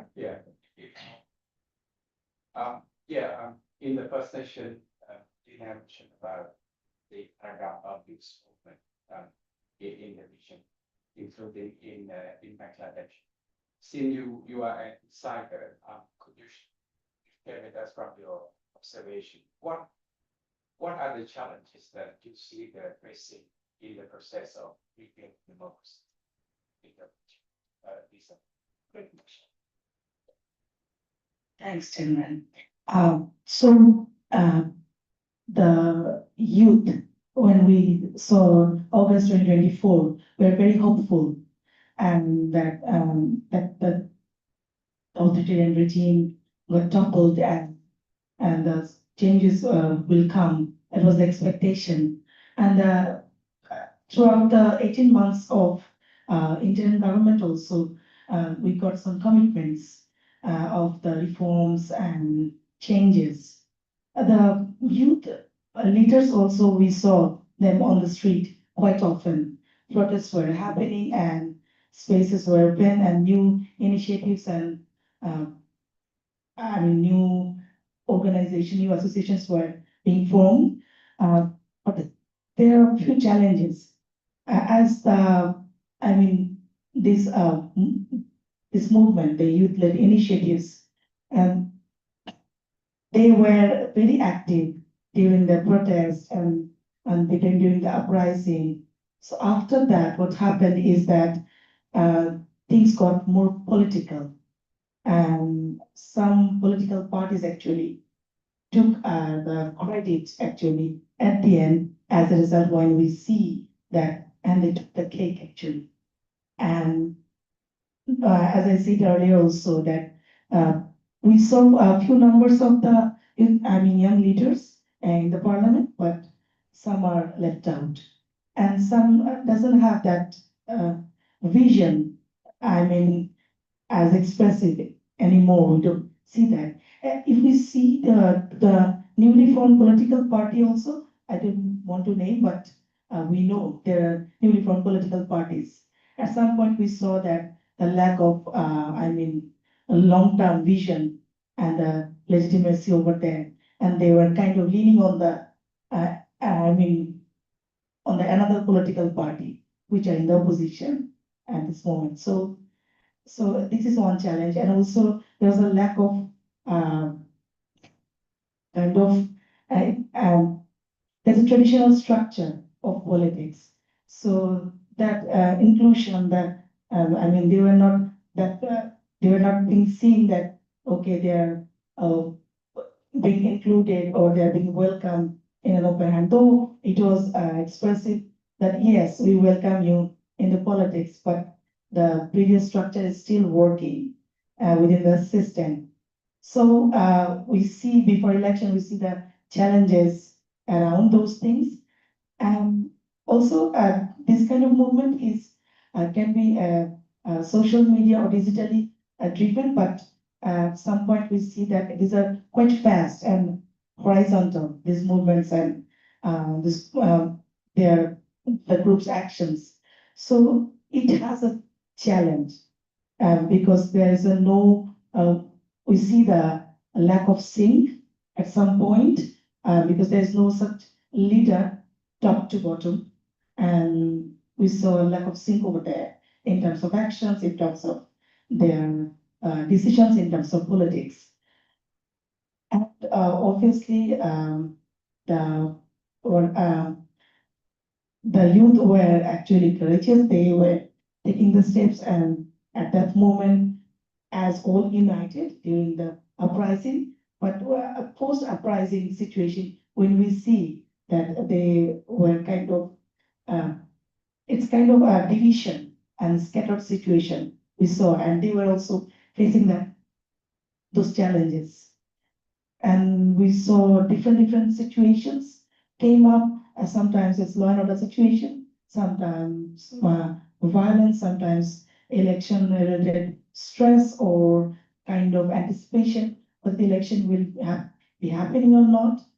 And at the end, we got the election and the new government took place. But again, if we go back, the vision, or the dream the youth leaders had actually, it's not, that outcome was not fully successful. So it's still yet to come. Yeah.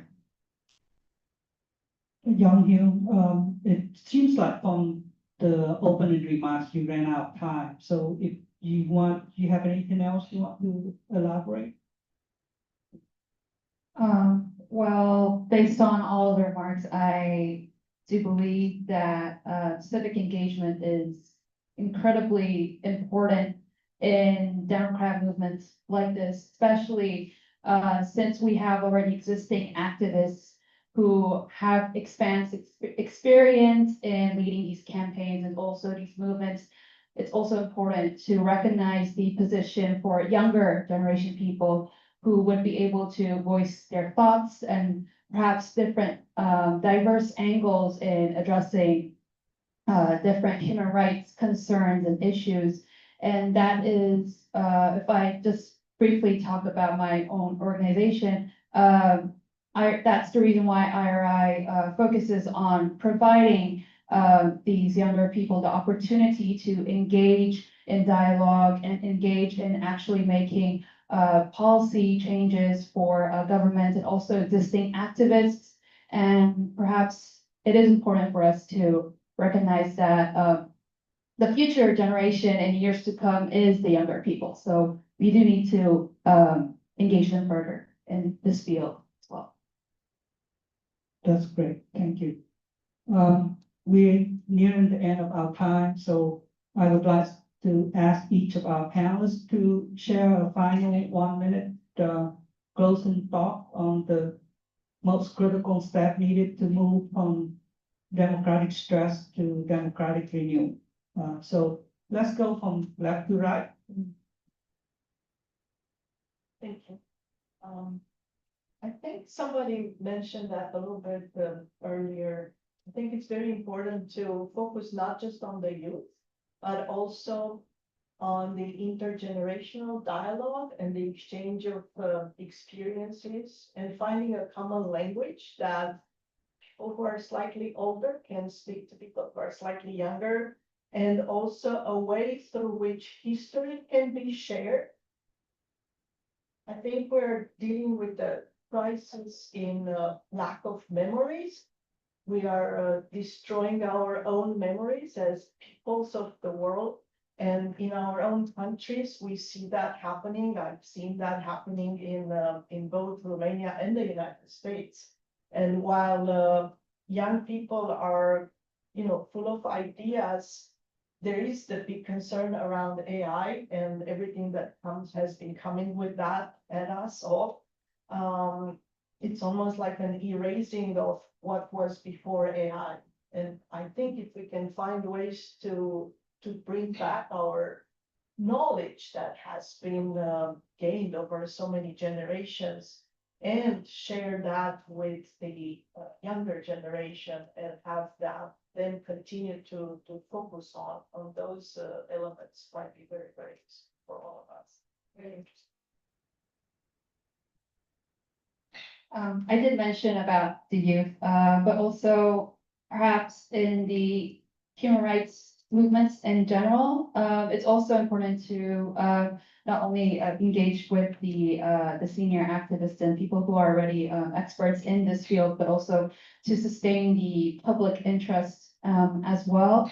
And in order to do that, perhaps it's important for us to host more forums like this, but also open it to more public, broader people who may not be familiar with this field. And perhaps we could share our insights and expertise and engage with diverse people to diversify the movement and also the good causes that we are having as activists. Thank you.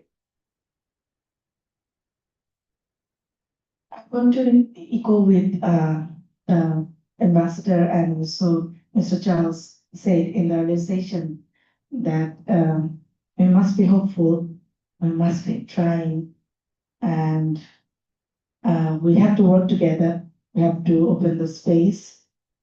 And yes, the one thing and the colleague in this panel mentioned that we have to do the dialogue. I mean, intergenerational. And that thing should be open, that learning should be bringing into the consideration, and we should be reaching out to others. We should bring the strength and solidarity together.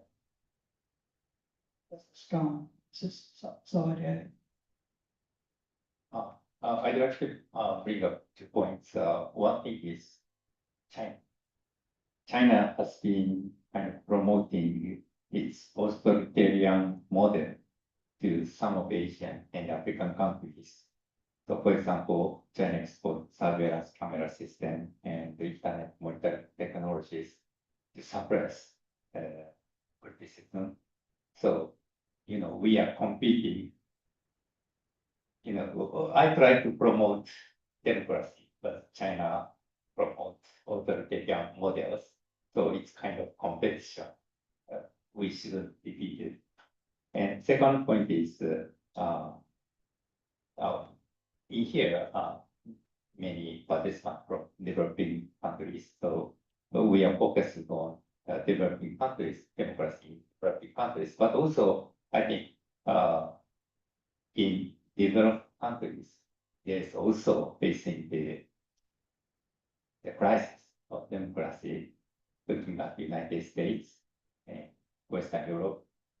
There's a kind of far-right parties is increasing, and the United States Trumpism. I think it's crazy, but also in Japan, also far-right parties is increasing, and they argue that they kicked out the foreigners or something like that. So, as you said, we should have solidarity to collaborate to promote democracy. Thank you. Thank you. I was wondering when the elephants in the room will come up in the panel. So as for my own final minute, I believe that at its foundation, every healthy democracy depends on 3 essentials, the pillars. The first, the freedom of expression.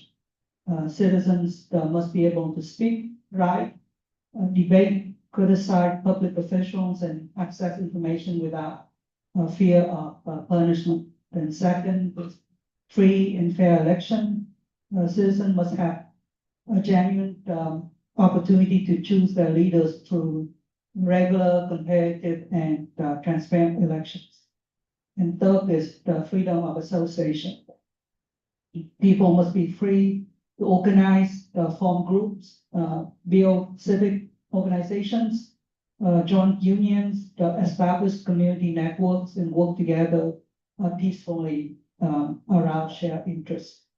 These three pillars reinforce one another. Freedom of expression allows people to discuss public issues.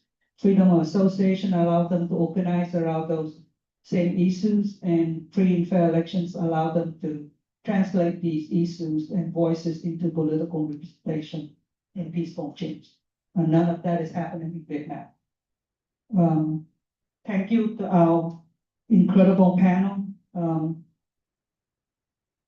What I have heard today reinforces a powerful truth that democratic resilience is not passive, it's actively engineered every day by grassroots leaders, defenders like Lisa, institutional leaders like Chu, and vital support structures led by Yong Hoon and Juliana. So thank you to our panelists and thank you to the audience for joining us today, both in person and virtually. Please enjoy the rest of GDC Asia Forum 2026. Remember, we still have the same schedule for tomorrow. Thank you. Again, another round of applause for our panelists.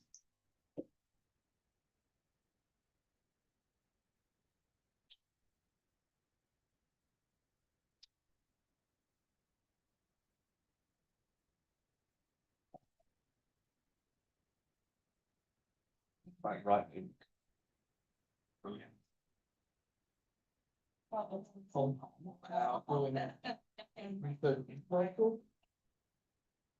Former.